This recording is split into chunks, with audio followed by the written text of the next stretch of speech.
Sundin mo lang ng diretso ang daan na ito, Carissa. Huwag kang matakot kapag narating mo na ang gubat sa dulo nito. May dadating doon na tutulong sa'yo, anak. Humihikbi man ang batang si Carissa, ay pilit niyang iniintindi ang sinasabi ng kanyang ina na ngayon ay puno na ng pasa at may bahid na ng dugo ang katawan. Anak, kahit anong mangyari ay mahal na mahal ka ng mama. Palagi mo yung pakakatandaan, ha? Tumatango-tango lamang ang batang si Carissa at hinalikan ng kanyang ina ang noo nito. Napaigik sa gulat si Carissa nang may biglang kumalabog sa taas ng kanilang bahay. Rinig na rinig ito ng dalawa dahil naroroon sila sa underground ng kanilang bahay na ngayon na lang din nalaman ni Carissa na meron pala. Anak, sige na, umalis ka na! Umiiyak na utos ng kanyang ina. Mas lalo nagunahan sa pagtulo ang mga luha ng batang si Carissa. Ayoko, Mama! Hindi kita iiwan, Mama! Sige na, anak! Susunod si Mama sa'yo doon. Okay ba yun? Hindi ako naniniwala sa'yo, Mama. Ayoko! Ayoko! Shh! Anak! Makinig ka kay Mama! Yumuko ang kanyang ina hanggang sa magkatapat sila at hinawakan siya nito sa balikat. Hinaplos nito saglit ang kanyang muka at ngumiti. Kailangan ni Mama na umalis ka kasi hindi ko malalabanan ng mga bad guys kapag andito ka. Ayaw ni Mama na baka masaktan ka. Susunod ako, anak, okay? Magkikita tayo sa dulo pagkatapos talunin ni Mama ang mga bad guys. Naiintindihan mo ba si Mama, Carissa? Promise, Mama, susunod ka sa dulo at wala na ang mga bad guys. Umiiyak na niyakap siya ng ina. Pangako, anak. Nang magsimulang tumakbo si Carissa papunta sa dulo ng kanilang underground, ay bumalik ang kanyang mama sa taas. Ngunit hindi pa man masyado nakakalayo ang batang si Carissa, ay rinig niya na ang isang napakalakas na putok ng baril. Pinilit niya ang sarili na huwag bumalik dahil naniniwala siya sa pangako na ina. Mama, nangako ka. Humahangos na napabalikwas ng bangon si Aris. Basang-basa siya ng pawis mula sa bangungot na ilang taon na siyang paulit-ulit na pinapatay. 10:35. Usal niya sa sarili nang mapatingin siya sa wall clock ng kwarto. Dahil alam niyang hindi na siya makakabalik sa pagtulog, ay agad siyang nag-ayos at pinaharurot ang sasakyan sa lugar na naging tahanan na niya sa loob ng 18 taon. Sigawan, suntukan, hiyawan. Ito ang pumupuno sa lugar na kanyang kinaroroonan upang ibaon muli sa limot ang mga pangyayaring tila hanggang ngayon ay sariwa pa sa kanyang isip. Nagtungo si Aris sa kabilang bahagi ng kanilang headquarter kung saan naroon ang iba't ibang mga armas at kung saan mas tahimik. Isang balisong na papunta sa kanyang direksyon ang agad na napigilan ni Aris gamit ang kaliwang kamay nang hindi man lang nililingon ito. Nightmares again? Tanong ng binatang kalalapit lang sa kanyang direksyon. Hinarap niya ito at isinauli ang balisong. One session?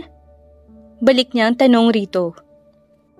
Kada punta niya rito sa tuwing binabangungot siya, ay ito nakakalaban niya rito sa kanilang underground headquarter, hanggang sa parang naging normal na lang ito na session sa kanila. Pass! Ayokong pumutok ang labi ko ngayong gabi. Baka ma-turn off yung chick kong imimit. Nakangising tugon nito sa kanya. Tss! That's in his womanizer era. Nakasmirk niyang saad sa isip. I know what you're thinking. Saad nito at pabirong tinapik ang kanyang balikat. Just want to have some fun tonight. Para na rin tuluyang maghilom ang puso kong nireject mo. Napatawa ng kaunti si Aris sa sinabing iyon ng lalaki. Pabiro rin niya itong tinapik sa balikat. Get going, Des. Bago pa kita mabangasan. Kaagad naman na nagtatatakbo ang lalaki palabas. See you tomorrow, may sugar plum. Patawa-tawang sigaw nito habang papalayo. Napailing naman si Aris at ibinalik ang tingin sa iba't ibang mga armas sa lamesa. Ipinadausdos niya ang kanyang mga kamay rito at tila kakaibang sensasyon ang dumaloy sa kanyang mga ugat. Well. If it isn't the undefeated fighter and the #1 ranked member of Enigma, Aris, right? Napalingon siya sa pinanggagalingan ng boses at isang hindi pamilyar na mukha ng babae ang kanyang nakita. Bagong miyembro ba ito? Sino na naman ang nagpapasok nito? Tanong niya sa isip niya. I was kind of wondering why you ended up being at the top. Are you really that something that you beat those hot-looking guys? Or you did something to earn that spot? Mapanuya siyang tiningnan ng babae, ngunit ni isang senyales na ekspresyon ay walang makikita sa mukha ni Aris. Lumakad siya at nilagpasan ng babae nang walang salitang lumalabas sa kanyang bibig. Ngunit napahinto siya nang hawakan siya ng babae sa kanyang braso. Who are you to act like you're that someone great? If I know, Inak, get your filthy hands off my arm. Mahina, ngunit madiin niyang sabi sa babae. Tila ay napaso ang babae sa lamig ng tono ng kanyang pananalita at agad na napabitaw ito sa kanya. Mariin niyang tinitigan ng babae at hinago dito ng tingin mula ulo hanggang paa. Mahal ang oras ko para lang aksayahin sa isang tulad mo. And who do you think you are? Sinugod siya ng babae na kaagad niya namang naiwasan. Pinaulanan siya nito ng suntok at sipa, ngunit tila ay nakikipag-away lamang ito sa hangin dahil hindi man lang natamaan si Aris. You're tiring yourself and you're just wasting my time. Nang sumuntok ito ulit ay hindi na ito iniwasan ni Aris, kundi ay sinangga niya ito at hinawakan ng mahigpit ang braso ng babae. At sa isang iglap lang ay nakadikit na ang mukha nito sa sahig. You're not worth the fight. I usually don't stoop onto someone who's not on my level. But you need to learn where to stand. Entering this kind of fight isn't like bullying your high school classmate. Because the moment you take even just one step in this place, you put your life on the line. You're preparing yourself to die. May diin niyang salita rito bago iniwan. Gulat at takot ang makikita sa mukha ng bawat miyembro ng Enigma na hindi nila namalaya na nakamasid na pala sa pangyayari. Kahit nga sila ay takot makipaglaban dito, kahit ay minsan nag-e-ensayo lang sila kasama ito. Maging sila ay hindi hihilingin na kalabanin ng isang Aris, ang nangungunang underground fighter ng Enigma. Buti nga ay hindi tinuluyan ni Aris, ani ng isa sa mga miyembro ng kanilang grupo. Wala pa namang awa yun, lalo na kung ganitong oras ay hindi nagdadalawang isip yun kahit maghingalo ka pa sa harapan niya. Ani naman ng isa. Naalala niyo ba nung bigla siya nagtungo rito ng ganitong oras din at bigla nilang sumabak sa ring? 10 ang kalaban niya nun at napatumba niyang lahat. Muntik niya pa nga mapatay ang isa nun dahil ayaw tumigil kahit alam niyang hindi niya matatalo si Aris. Saad ng isa, nabakas ang takot sa muka. Buti nga napigilan siya ni Des nun Kahit nga si Des ay hindi matalo-talo si Aris. Tila manghang sabi ng isa habang inaalala ang mga naging labanan ni na Aris at Des, ang pumapangalawa sa pinakamagaling na underground fighter ng kanilang grupo. Ganun nga talaga siguro kung mula 7 taong gulang ka pa lang ay sinanay ka na ng husto. Rinig ko nga rin ay mismo si Alyo ang nagsanay sa kanya. Sambit ng isa na tinutukoy ang pinuno ng kanilang grupo. Pakiserve ito sa table number 7. Ani ng babae nasa counter na sinunod naman ni Carissa Muñoz. Matapos niya itong maserve ay agad siyang bumalik sa counter. Mabuti naman at medyo matiwasay ngayon dito. Saad ng kasamahan niya dito sa kanilang pinagtatrabahuan na isang 5-star restaurant. Mabuti talaga at wala kang shift tuwing gabi. Kung alam mo lang, napakagulo at minsan ay sobrang nakakatakot. Hindi lang kasi ito ordinaryong 5-star restaurant. Hindi lang ito puntahan ng mga nagugutom na mga tao, kundi puntahan din ng mga taong uhaw sa lakas, yaman at buhay ng ibang tao. Dito nagaganap ang iba't ibang illegal na transaksyon ng iba't ibang underground groups. Kung kaya't sinikap niya makapasok dito upang makapagmanman sa mga kalaban at makilala ang mga taong matagal na niyang hinahanap. Mama, Malapit ko na silang makilala. Malapit na kitang maipaghiganti, Mama. Bulong niya habang kinapa ang punyal na ikinabit niya sa kanyang binti sa ilalim ng kanyang uniform. Sigurado ka bang hindi ka manonood? Ulit na tanong ni Des sa kanya habang patuloy ito sa pag-aatake sa kanya. Alam ko maipapanalo ni Jean ang laban. Alam niyang kapag natalo siya ay mababangasan ko siya. Halos humihingal niya sambit habang umiilag sa mga atake ni Des. Nandito sila ngayon sa training room ng kanilang headquarter at pinag-uusapan nila ang darating na laban ni Jean, ang pangatlo sa ranggo ng grupo nila Aris. Gaganapin ang laban nito sa underground arena kung saan 2 beses sa isang linggo nakikita ang piling miyembro ng iba't ibang underground at gang groups upang maglaban. Rinig ko ay manonood si Kronos. Napantig ang tenga ni Aris nang marinig ang pangalang iyon at ramdam niya ang panginginig ng katawan niya sa galit na hindi niya namalaya na si Des na ang kanyang napagbuhusan. Nahimasmasan lamang siya nang sumigaw ito nang matuhod ito sa sikmura. Pasensya na, marahan niyang sabi at napaupo sa sahig. Kinilo nito ang buhok niya at umupo sa tabi nito. Naiintindihan kita. Matagal na taon mong pinaghandaan na makalaban ng grupo na yon.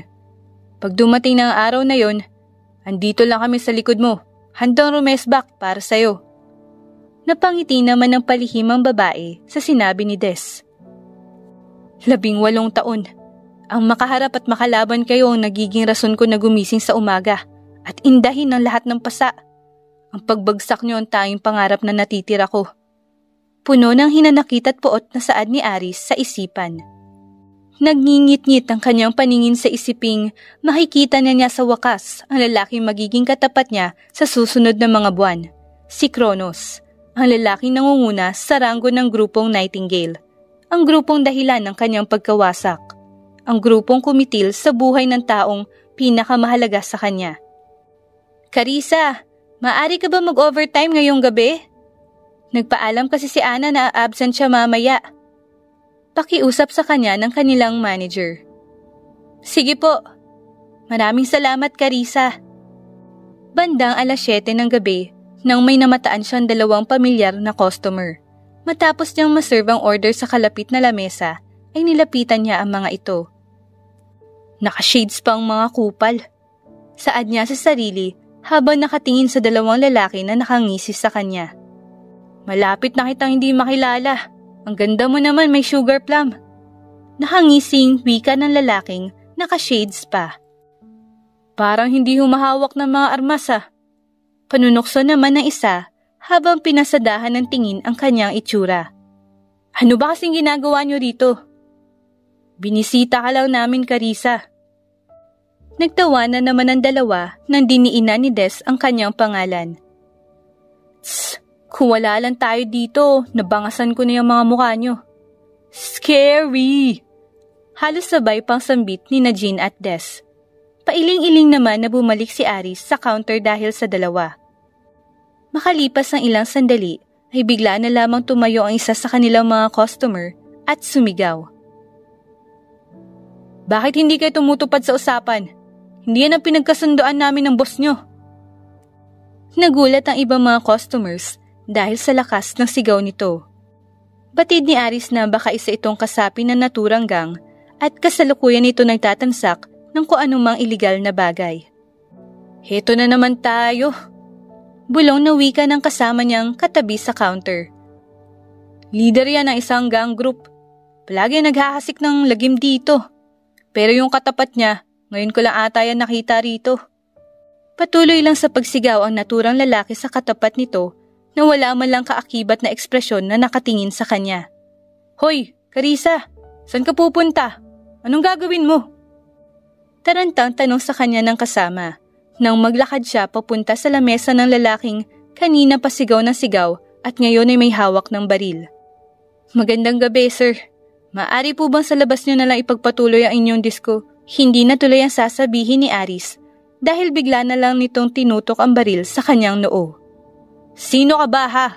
Bakit ka nakikialam sa usapan na may usapan? Ngunit hindi man lang napitlag si Aris sa baril na nakatutok sa kanyang noo. Nang tumayo ang lalaking mula kanina ay wala pang imik, ay mabilis siyang hinila nitong lalaki na tumutok sa kanya ng baril at inipit siya nito gamit ang braso. Ngayon ay nakatutok na sa kanyang sentido ang baril nito. Tss, ginawa pa akong hostage, sa isip-isip niya. Kita niya sa gilid ng kanyang mata na mataman na nakatingin lang sa kanya sina Jean at Des. Nag-aabang ito sa kung ano man ang gagawin niya. Pwes, wala siyang gagawin. Hindi siya si Aris dito, na underground fighter. Siya si Carissa Muñoz na isang waitress. Kapag lumaban siya, ay baka magtaka ang kanyang mga kasamahan at ayaw niyang maulanan ng tanong. Tawagan mo ang boss mo at sabihin sa kanya na tuparin ang usapan namin. Kung hindi ay buhay ng babaeng ito nakataya. Kung hindi lang ako si Carissa na itumba na kita. Taking a hostage to get what you want is the most cowardly act you can do. Malamig na usal ng lalaki habang unti-unting lumalapit sa kanila. Sige, lumapit ka pa at pasasabugin ko ang bungo ng babaeng to. Humakbang pa na isa ang lalaki at may tumutok ng baril sa likod ng kanyang ulo. Ngunit napakabilis ng kanyang kilos at agad na bumulagta ang lalaking tumutok sa kanya ng baril. At ngayon ay nasa kamay na nito ang baril na itinutok sa kanya kanina lamang. Ang linis ng galaw niya. Parang nakikita ko ang lalaking bersyon ni Aris. Rinig ni Des na bulong ni Jean. Paanong? Mautal-utal na usal ng lalaki na nag-hostage kay Aris. Gang leader ka ba talaga? Tss. Usal niya sa kanyang isipan. Humakbang muli ang lalaki sa kanyang harapan at agad itong inatake ng 5 lalaki na batid niyang kasamahan itong lalaki sa tabi niya. Hindi man lang natatamaan ng lalaki ni isang suntok.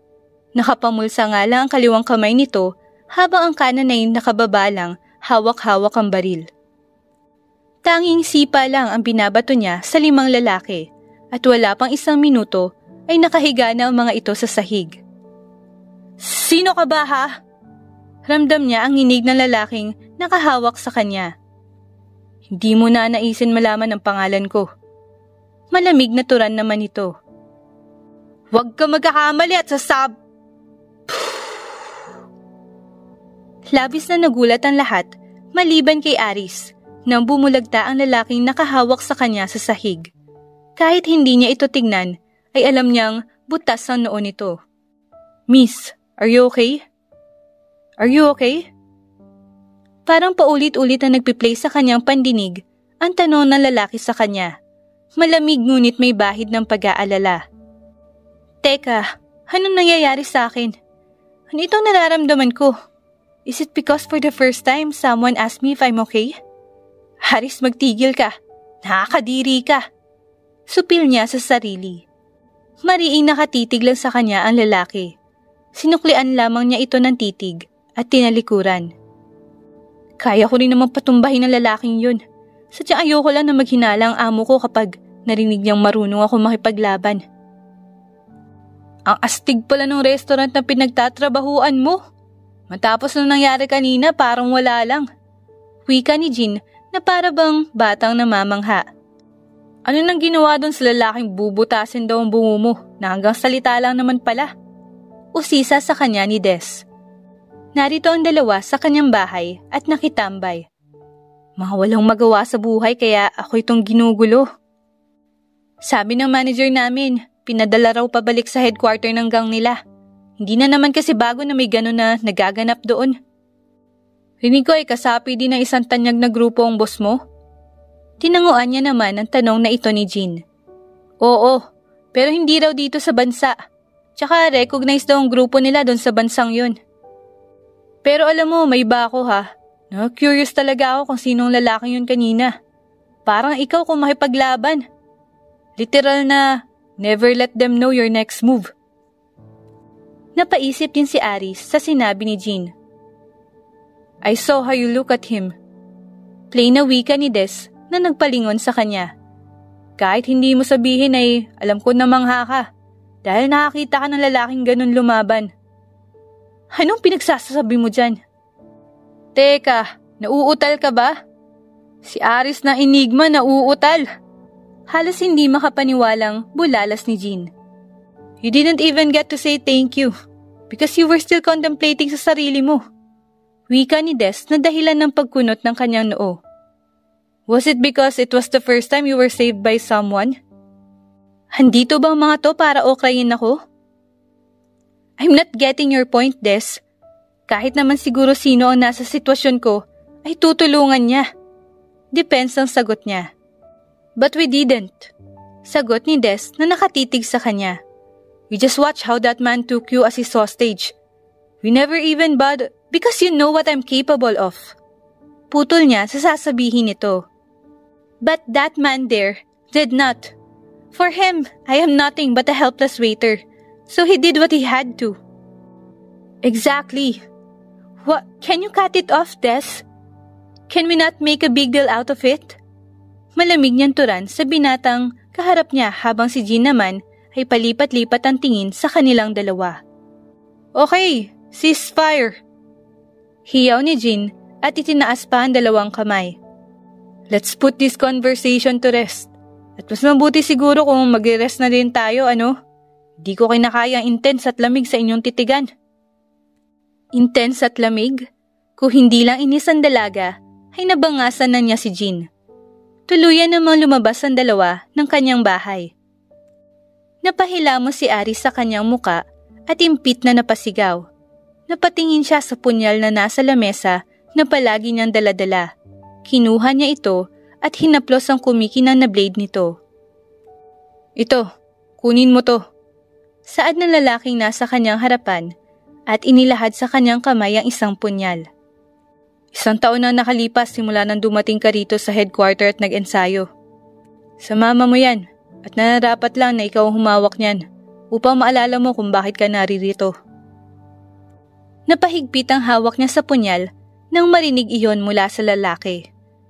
Muling dumaloy sa kanyang sistema ang kakaiba at halo-halong pakiramdam. Puot, hinanakit, lungkot at ang paghihiganti. Pagbubutihan ko pa hanggang sa ako ng pinakamagaling. Kapag dumating na ang gabing yon at makaharap ko sila, may paghihiganti ko na si Mama. Tatalunin ko sila, Alyu. Malapit na, Mama. Ngayon ay kailangan ko lang makilala kung sino ang lalaking yun upang malaman ko ang kanyang kahinaan. Mariinaw wika ni Aris sa sarili. Kailangan ko makilala si Kronos. Panigurado maghahamon na naman ang labanan ng grupo na yun dahil sa pagbaril mo sa isang leader nila. Wika ni Gale sa lalaking katapat niya. Bakit kasi ako pa pinagawa mo nung transaksyon na yun? Saad ng lalaki habang pinupunasan nito ang mga armas na nasa kanyang harap. Hindi ko naman nakalaing gagawin mo underground arena ang restaurant na yun. Pailing-iling na saad ni Gale. Nagtataka nga ako eh. Dati hindi ka naman nag-aaksaya na tumulong na kahit na sino. Pero bakit ka nag-aksaya ng mamahalin mo oras para sa waitress na yun? Mapanuyan nitong tingin sa kanya. Tinignan siya saglit ng binata bago ibinalik ang tingin nito sa mga armas. Napaisip naman ng binata at muling nagtaka kung sino nga ba ang babaeng iyon. Hindi ko mula nakitaan ng takot ang kanyang mukha nang ginawa siyang hostage. Hindi nga ito pumitlag man lang nang tutukan ito ng baril. Nang bumulagta si Joko ay hindi man lang ito nabigla. Hindi man lang ito nilingon. At ang paraan ng pagtitig niya sa akin ay kakaiba. Malamig at walang pakialam. Puno ng pagtataka na usal niya sa sarili. Kung ano man ang rason mo o kung interesado ka man sa waitress na yon, siguraduhin mo lang na hindi yun magiging hadlang sa mga plano mo. Paalala sa kanya ni Gale. May iba nga ako. Tumawag na ba sa'yo si Falco? Tanong ni Gale sa lalaki. Oo, sinabi ko na rin sa kanya nangyari. Ang gurang na yon, tinawanan lang ako. Nga pala, pupunta ka ba sa laban bukas? Tukoy ni Gale sa magaganap na laban sa underground arena. Rinig ko ay may laban na isa sa mga miyembro ng Enigma. Hindi man nanalo kung sino man ang magiging kalaban nila. Hindi naman natin sila magiging katapat sa ranggo bilang pinakamagaling na grupo kung basta-basta lang mga miyembro nito. Saad niya kay Gale na tinanguan naman ng huli. Maraming kumakalat na balita na pupunta ka raw. Natatawa nga ako kasi alam ko hindi mo aaksayin ng oras mo sa ganun. Alam ko kung anong laban na inaasam mo. Kumakalat nga rin na pupunta si Aris ng Enigma. Napahinto naman ang binata sa ginagawa nang marinig ang pangalang iyon. Aris, ang nangungunang miyembro ng Enigma na malapit na niyang makatapat at makalaban. Ni minsan ay hindi niya pa nakikita ito. Ni wala pa siyang naririnig na kahit ano mula rito. Maging ang ibang mga miyembro ng Enigma ay walang lumalabas ng salita patungkol dito. Malakas na sigawan ng pumuno sa arena na kinaroroonan nila Aris ngayon. Magkatabi sila ni Des na nakaupo sa hanay ng mga Enigma. Iba't ibang grupo ang pumuno sa bawat hanay ng mga upuan na nakapalibot sa lugar, habang ang tanging natatamaan ng ilaw ay ang nasa gitna, kung saan naglalaban ng iba't ibang piling miyembro ng bawat grupo, kung saan kasali ngayon si Jean. May kadiliman man, ay lumingon si Aris sa hanay kung saan naroroon ang grupo ng Nightingale. Kronos, nandito ka ba talaga? Alam niya sa sariling, imposible niya makita ang miyembro na ito ng Nightingale dahil sa dami ng mga nandirito. Tulad niya ay walang ideya ang mga grupo kung sino nga ang nasa likod ng pangalang Kronos. Gaya ng grupo nila ay wala rin ni isang salita ang lumabas mula sa grupong Nightingale patungkol sa katauhan nito. Aris! Sigaw ni Jean mula sa gitna na ikinatahimik ng lahat. May mga mikropono na nakapalibot sa central area kung kaya't naririnig ng lahat ang sigaw ni Jean. Ipapanalo ko ang laban na to dahil ayokong bangasan mo ang mukha ko. Mas mabuti pa masugatan ako ng kalaban ko kaysa ikaw mismo ang babangas sa akin dahil alam ko mas masakit yon at matagal gagaling. Tumatawa pa nitong sambit. Nagsimula ang laban ni Jean at nagsimula rin magbulong-bulungan ang ibang mga grupo. Nandito nga si Aris na Enigma. Ano kaya ang itsura niya? Panigurado ay gwapo yun at makisig ang katawan. Hindi na ako makapaghintay sa laban nila ni Kronos na Nightingale. Maging iyon ay wala tayong ideya sa kung sino talaga. So, Aris is really here? Tanong sa isip ng isang binata mula sa hanay ng Nightingale na ngayon ay nakatingin sa hanay ng Enigma. Andito nga siya, ngunit malabo natin siya makilala dahil sa dami nila. Bulong ni Gale sa kanyang tabi. Maging ako ay kating-kating ang makilala ang Aris na yun. Wika naman na isang miyembro ng kanilang grupo. Natapos ang laban ni Jean ay hindi man lang nasilayan ni Aris kahit likod lang ni Kronos. Siguro nga ay hindi pa panahon na makilala kita, Kronos na Nightingale. Wika ni Aris sa sarili.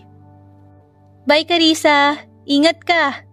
Paalam sa kanya na kanyang katrabaho nang matapos ang kanyang shift. Medyo madilim na nang lumabas siya ng restaurant. Gaya ng nakagawian ay hindi muna siya dumiretso pa uwi, kundi nagpunta siya sa may gilid ng bahagi nito kung saan may maliit na parke upang lumanghap saglit ng sariwang hangin. Naman anong ginagawa nito rito? Inis niyang usal sa sarili nang madatnan ng binatang pumaril sa lalaking ng hostage sa kanya noong nakaraan. Nakatagilid ito sa kanya. Akmang tatalikod na siya nang magsalita ito. Who are you? Napatingin siya rito mula sa kanyang balikat at diretso lang tingin nito sa unahan. Ano who are you? Tinatanong niya ba pangalan ko? O may iba pa siyang pinahihiwatig? Akmang hahakbang na siya ulit nang muli itong magsalita. Why didn't you even flinch when he pointed his gun at you? Why didn't you seem scared when he took you as his hostage? Why wasn't you surprised when I shoot him? Why didn't you seem to care that night? She was taken aback. Hindi siya makapagsilita sa sinabi ng lalaki. Mabuti na lang at nakatalikod siya, kundi nakita nito ang gulat niyang muka. Ganun niya ba ako inobserbahan? Mas lalo nagulat si Aris nang nasa harapan na niya ang binata at sobrang lapit ng mukha nito sa kanya. Really? Who are you? Tanong nito habang pinasadahan ng tingin ang kanyang muka. What is it to you then? Ganti niya rito at tinitigan din ito ng mariin. What is it to you if I didn't seem to be a damsel in distress? Nabigla siya nang hinaplos nito ang kanyang muka. Kung hindi niya napigilan sarili, ay nasuntok niya na ito. Your eyes. They're so cold. You're tough. But your eyes tell otherwise. Ano? Ano bang pinagsasabi nito? Ramdam ni Aris ang biglaang panghihina ng kanyang tuhod. Maging nang iwinakli niya ang kamay ng lalaki ay tila napakahina. You reek of alcohol. Bumalik ka na lang kung saang lungga ka man nanggaling. Tatalikuran na sana niya ito nang bigla itong tumawa. You really are something. When Joko pointed his gun at you and you didn't flinch, I know you weren't just a helpless waitress.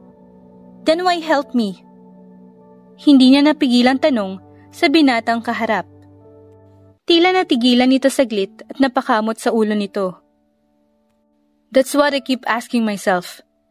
I am not the type who wastes my time in those kinds of matters. And I know you didn't want help. Gaya ng sabi ko, you're tough. That night, I didn't saw you as a damsel in distress. Kaya napapaisip ako. Why were you holding back? Ganun niya ba ako nababasa? Takang tanong ni Ari sa sarili. Ikinabigla niya naman ang kasunod na sinabi ng binata. But I don't like how Joko pointed his gun at you. You may appear to me as someone so tough, but you were just so delicate. You're not someone to be pointed a gun at. You are too... Stop! Mariin niyang putol sa kung ano man ang sasabihin ng lalaki. Ramdam niya ang kakaibang bilis ng tibok ng kanyang puso at kakaibang pakiramdam na lumukob dito. Hindi ito maaari. I can't feel something like this because this is stupid. Supil niya sa sarili. Magsasalita pa sana siya nang bigla itong matumba patungo sa kanya. Hagad niya itong nasalo bago pa man ito bumagsak sa lupa. Muntik nang mapamura si Aris habang hindi malaman kung ano ang gagawin niya rito, ni hindi nga niya kilala ang binata. Magaling ka nga sa bakbakan, mahina ka naman pala sa inuman. Tila pinapagalitan niyang usal dito kahit alam niyang hindi siya nito naririnig. Hindi naman siguro masama kung titignan ko ang wallet mo, no? Saad niya at kinapa ang pantalon ng lalaki upang hanapin ang wallet nito. Connor Del Mundo. Basa niya sa pangalan na nakasulat sa ID sa loob ng wallet ng binata. Agad niyang tinawagan ang number na nakasulat sa emergency contact nito. Malakas na tunog ng punching bag habang tinatamaan ng kanyang mga suntok ang maririnig sa apat na dingding ng kanyang sariling training room sa loob ng bahay. Pilit niyang kinakalimutan ang mga katagang sinabi ng binata kagabi na tila ba ay paulit-ulit niyang naririnig. Walang lugar para sa kahinaan, Aris. Paalala niya sa sarili sa parehang kataga na sinabi sa kanya ni Alyu ilang taon na ang makalipas. Mula ngayon ay tatawagin ka na Aris. Saad ni Alyu sa 10 taong gulang na nasa harap niya. Nakabalot ng puting tela ang mga kamay nito habang namumula-mula pa sa kakasuntok ng punching bag na nasa harap nito. Dito sa mundong pinili mo, hindi na ikaw si Carissa Muñoz. Ikaw na si Aris ng Enigma. Mariing sabi nito sa kanya. Tutulungan kitang maging malakas at maging mahusay hanggang sa kakayanin mo ng lumaban sa mga taong sumira ng buhay mo. Ngunit wala ang dapat makakaalam, maliban sa Enigma kung sino ang katauhan sa likod ng pangalang Aris. Hindi natin sila maaaring bigyan ng pagkakataon na makita at hanapan ka ng kahinaan. Naiintindihan mo? Matigas ngunit may bahid na pag-aalala nitong pahayag sa kanya. Oo, Alyu. Ginulo nito ang kanyang buhok at kinuha ang kanyang mga kamay. Dinala siya nito sa lamesa na may mga gamot at kinuha ang telang nakabalot sa kanyang munting kamay at tinampian nito ng bulak na may betadine. Sisirain natin ang buhay ng grupong kumitil sa buhay ni Clarissa. Sisiguraduhin nating mararanasan nila ang impyernong ipinaranas nila sa atin. Puno ng puot na usal ni Alyu na nagpasiklab sa labis na galit na nararamdaman ni Aris. Kaya't walang lugar sa kahinaan, Aris. Hindi tayo pwedeng maging mahina. Sinuntok ni Aris ng sobrang lakas ang punching bag kasabay ang pagsigaw niya ng malakas. Napaupo siya sa sahig at ramdam niya ang pag-iinit ng sulok ng kanyang mga mata. Ngunit pinigilan niya ito bago pa man ito bumuhos. Hindi ka pwedeng maging mahina, Aris. Hanggat hindi mo pa napapanagot ang mga walang awa na kumitil sa buhay ng mama mo. Galit na saad niya sa sarili habang nakakuyom ang kanyang mga kamay. Walang lugar sa kahinaan, Aris. Hindi ka dapat maging mahina. Lalo na at malapit mo na makaharap ang mga nangungunang miyembro ng grupong nagparana sa'yo ng impyerno. Tumama ang sikat ng araw sa muka ng binatang si Connor na siyang nagpagising sa kanya. Sapong-sapo ang kanyang ulo nang bumangon siya dahil sa pagkirot nito. Labis ang kanyang pagtataka nang makita ang paligid niya. Paano ako nakauwi? Takang tanong niya sa isip. Oh, gising ka na pala, mahal na prinsipe. Kamusta naman ang iyong pagliwaliw kagabi? Mapanuksong sambit ni Gale na nakaupo pala sa kanyang beranda. Anong pinagsasabi mo? Paano ako nakauwi kagabi? Tinignan naman siya ni Gale ng mapanuyang tingin. Paano nga ba? Tila nag-iisip pa na sabi ni Gale. Pilit inaalala ni Connor ang nangyari kagabi. Napasabunod siya sa sarili nang maalala ang tagpong naganap kagabi, lalo na ang kanyang mga pinagsasasabi. But I don't like how Joko pointed his gun at you. You may appear to me as someone so tough, but you were just so delicate. What were you thinking spitting those words? Ano ba nangyayari sa'yo? Pagmamaktol ni Connor sa sarili habang pinupukpok ang kanyang ulo. Ano ba ang score niyo ng waitress na yun? Siya pa tumawag sa akin kagabi para kunin ka dun sa restaurant. Sobrang what did you say? She called you? Pagpuputol niya sa sinasabi ni Gale. Ikinuwento naman ni Gale sa kanya kung paanong tinawagan siya ng babae. Napatigil si Gale sa ginagawa nang magring ang kanyang cellphone. Galing ito sa isang unregistered number, subalit sinagot pa rin naman niya ito. Hello? Hindi natapos ang sasabihin ni Gale nang biglang magsalita ang nasa kabilang linya. Connor Del Mundo, nandito siya sa Liaong Restaurant. Nawalan ng malay sa kalasingan. Magsasalita pa sana si Gale, ngunit narinig na niya ang end tone, hudyat na tapos na ang tawag. Napakunot ang noo niya habang naiisip na napakalamig ng tono ng pananalita ng babaeng kausap sa telepono. Pagkarating ko sa restaurant, inaabutan kitang nakasubsubong mukha sa may lamesa. Lumapit sa akin ng babae sa counter at sinabing yung kasama niya raw na waitress ang tumulong sa'yo na ipasok ka sa loob. Batid ko rin na baka yung waitress na nagpasok sa'yo sa loob ang tumawag sa akin. Pahayag sa kanya ni Gale. How was she able to contact Gale?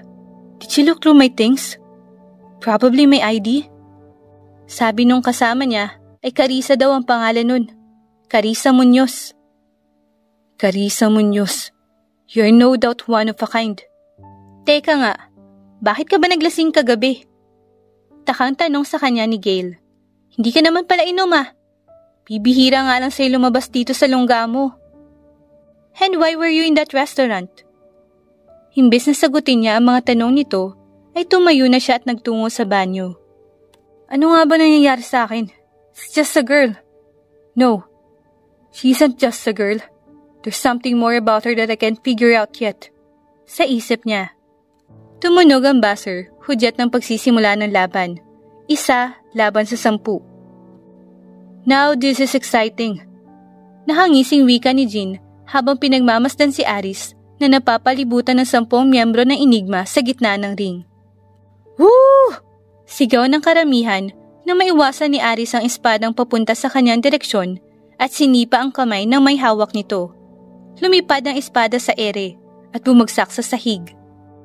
Isa-isang umatake sa kanya ang mga ito, ngunit sa bilis ni Aris ay mabibilang lang ang tama na kanyang natanggap. There's something different about her lately. Bulong naman ni Des habang pinapanood niya si Aris sa mga pag-atake nito. Napatingin naman sa kanya si Jean. Anong ibig mo sabihin? She seemed like there's something bothering her. Napasinghap ang lahat na inilabas ni Aris ang kanyang punyal. Takte! Ginamit niya ang punyal niya. Ibig sabihin ay sineseryoso na niya ang labang ito. Kabadong wika ng isa sa kanilang miyembro. Nakatutok ang lahat sa laban. 4 na lang ang natitirang kalaban ni Aris. Sa halip na iwasan ang mga atake nito, ay sinasalubong na niya ang mga ito at sinasangga. Tila nagiba ang hangin sa loob ng kanilang headquarter. Bawat tama ni Aris sa punyal sa mga ito, kahit alam nilang hindi ito parte na delikado, ay mapupuruhan pa rin ang mga ito. At alam nilang bawat sugat na matatamo mula kay Aris ay sinisigurado nitong matagal maghilom. This isn't good. Nababahalang wika ni Jean na makita kung paano ibinalibag ni Aris ang isa sa mga kalaban nito. Isa na lang ang natitira at may hawak itong 2 kutsilyo. Iwinasiwas nito ang 2 kutsilyo kay Aris, ngunit tila hindi man lang ito nag-abala sa pag-iwas. Pinigilan nito ang kutsilyo gamit ang sariling kamay. Tumulo ang maraming dugo mula sa kanyang kamay dahil sa ginawa. Des, we need to stop this fight. She's not herself. Patakbo ang inakyat nila Des at Jean ang ring habang ang lahat ay kabadong nakatingin kay Aris. Maging ang kalaban nito ay nagitla sa kanyang ginawa. Sinipa ni Aris sa sikmura ang lalaki. Tila hindi pa siya tapos dito at nilapitan ito habang nakahandusay sa sahig. Bago pa man niya masaksak ito ng kanyang punyal, may pumigil sa kanyang kamay. Enough, Aris! Mahina ngunit may diin na sambit ni Des. Aris, hey! Aris, it's over! Sambit ni Jean at tinapik-tapik ang pisngi ni Aris. Aris! Sabay na sigaw ng 2 batang lalaki habang tumatakbo patungo sa batang babae na nasa gitna. Tama na, Aris! Pagpigil ni Des sa batang babae habang nakahawak sa kamay nito na may arnis na ihahampasan na nito sa kaensayong bata. Tapos na ang laban, Aris! Ani naman ni Jean habang nakahawak sa balikat ng batang babae. Tila natauhan naman ng batang babae at napatingin sa 2 lalaki na nasa harap niya. Tara, maglaro na lang tayong 3. Paghihikayat ni Jean sa babae upang kumalma ito. Hindi ito ang unang beses na nakita nila ang batang babae na nawawala sa sarili habang nakikipaglaban. Walang ibang nakakapigil nito sa tuwing nangyayari ito, maliban sa kanilang 2 at sa kanilang pinuno na si Alyu. Napatingin ang dalaga sa 2 lalaki sa kanyang harap at napatungo. Mahigpit na napakuyom ang kanyang kamao. Hey, we're here, okay? Pag-a-assure sa kanya ni Des. Gaya lang ng dati, Aris. Gaya ng dati. Saad naman ni Jean. Kusang tumulo ang kanyang luha, ngunit agad niya itong pinunasan. Tumingin siya muli sa 2 at nginitian ito. Akin na nga yung kamao mo. Sambit ni Des at kinuha ang kamay ng babae upang magamot. Di naman siguro ganon kalalim ang hiwa, no? Tanong ni Jean na nasa tabi nila. Iniuwi siya ng mga ito sa kanyang bahay upang doon nagamutin. Mabuti na lang at hindi, pero paniguradong aabutin pa to na ilang linggo bago tuluyang maghilom. Saad ni Des habang ginagamot ang kanyang sugat. Teka, paano ang trabaho ko? Nababahalang tanong ni Aris. E di sana inisip mo yan bago mo sinangga ang kutsilyo na yun. Tila pinapagalitan siya ni Jean. Huwag ka muna pumasok. Bakit ka pa kasi nagtatrabaho hindi naman kailangan? Doon lang ako nakakahanap ng impormasyon tungkol sa grupo ng Nightingale. Mahinang sambit ni Aris. Napatingin naman sa kanya ang 2 na may awa sa mga mata. Simula nang maging magkaibigan sila, ay nakita nila ang hirap na pinagdaanan ni Aris para maipaghiganti ang kanyang ina. At nandito sila para suportahan at protektahan ito sa abot ng kanilang makakaya. Magpahinga ka na rin ha. Yang kamay mo, huwag mo masyadong abusuhin. Tinuruan na kita kung paano palitan yung bandage kaya gawin mo. Huwag matigas ang ulo. Pagbibilin sa kanya ni Des. Tawagan mo lang kami kung may kailangan ka ha. Andito lang ang mga kuya, baby Aris namin. Nabatukan niya si Jean sa huling sinabi nito at nag-baby talk pa. Napapangiti naman siya habang sinundan ng tingin ang papaalis nilang sasakyan. Hindi niya alam kung paano makakaya ang lahat kung wala ang 2 yon. Nagising si Aris sa pamilyar na amoy ng kape. Agad siya napabangon at patakbong nagtungo sa kusina. Nandirito siya? Hindi nga siya nagkamali ng madatnan niya sa kusina ang lalaking halos 1 taon na niyang hindi nakita. You're up! Saad nito kahit hindi humaharap sa kanya. Alyu? Mahina niyang sambit. Biglang binalot ng pangungulila ang kanyang puso. Kahit nasa edad na 50 na ito, ay hindi pa rin maikakaila sa katawan nito na malakas at maliksi pa rin ang Ginoo. Ano nangyari dyan sa kamay mo? Tanong nito nang dumako ang tingin sa kamay niyang nakabenda. Hindi niya napigilan ng sarili at niyakap niya ito. Simula nang mawala ang kanyang nanay, ay ito na ang tumayo niyang ama. Sinikap nitong hindi niya maramdaman na nag-iisa siya. Hey there, namisting kita. Nahangiting saad nito habang maraang hinahaplos ang kanyang ulo. Alyu! Napalingon sila sa dalawang binata na kakarating lang. Bigla naman hinagisa ni Des ng balisong ang lalaki, ngunit kaagad din itong napigilan bago tumama sa kanyang muka. Mana nga talaga sa'yo si Aris. Nahangiting pahayag ni Des habang kinuha ang kanyang balisong mula kay Alyu. Naupo ang dalawa sa lamesa. Si Des ay katabi ni Alyu habang katapat ng dalawa sina Jean at Aris. Kailan ka ulit babalik ng Espanya? Kauuwi ko lang, Jean. Pababalikin mo na ako agad? Mahina namang napatawa si Aris sa sagot ng lalaki kay Jean. Babalik din ako kagad bukas. Uuwi din ako ilang linggo bago ang gabing yun. Kaya't kayong tatlo, alagaan yung mabuti ang enigma. Saad nito habang tinuturo pa ang tatlo. Yes, sir! Sabay na sambit ng tatlo at sumaludo pa sa lalaki. Sinamahan nila buong araw si Alyu na magpunta ito sa headquarter. Bandang 7:00 ng gabi nang mauwi sina Alyu at Aris sa bahay nito. Masaya akong binibisita ka ng dalawang yun dito sa bahay habang wala ako. Panimula ni Alyu habang nakaupo sila sa terrace ng bahay. Palagi akong ginugulo ng dalawang yun kapag wala silang magawa sa mga buhay nila. Napapangiti niyang sagot. They are doing a great job in looking out for you. Kamusta naman ang lakad mo? How's Spain? Okay naman. Mas maganda nga lang dito kasi andito kayo.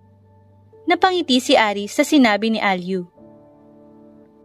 Malapit mo na silang makilala. Handa ka na ba?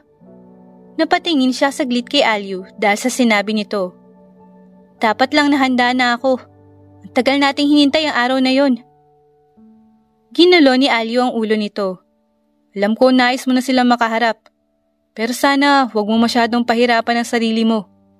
Take some time to loosen up and enjoy. I can't do that as long as I know that the people who took away her life is still breathing the same air I'm breathing. I can't stand the idea that we're still standing under the same sky. Napabuntong hininga na lang si Alyu at inakbayan ng dalaga at inihilig ang ulo nito sa kanyang balikat. Buo na ang loob niya, Clarissa. Ngunit gaya ng pinangako ko sa iyo ay hindi ko siya pababayaan. Kapag dumating na ang gabing yon ay hindi ko hahayaan na hukunin din nila pati ang buhay ng anak natin, Clarissa. Sa isip ni Alyu.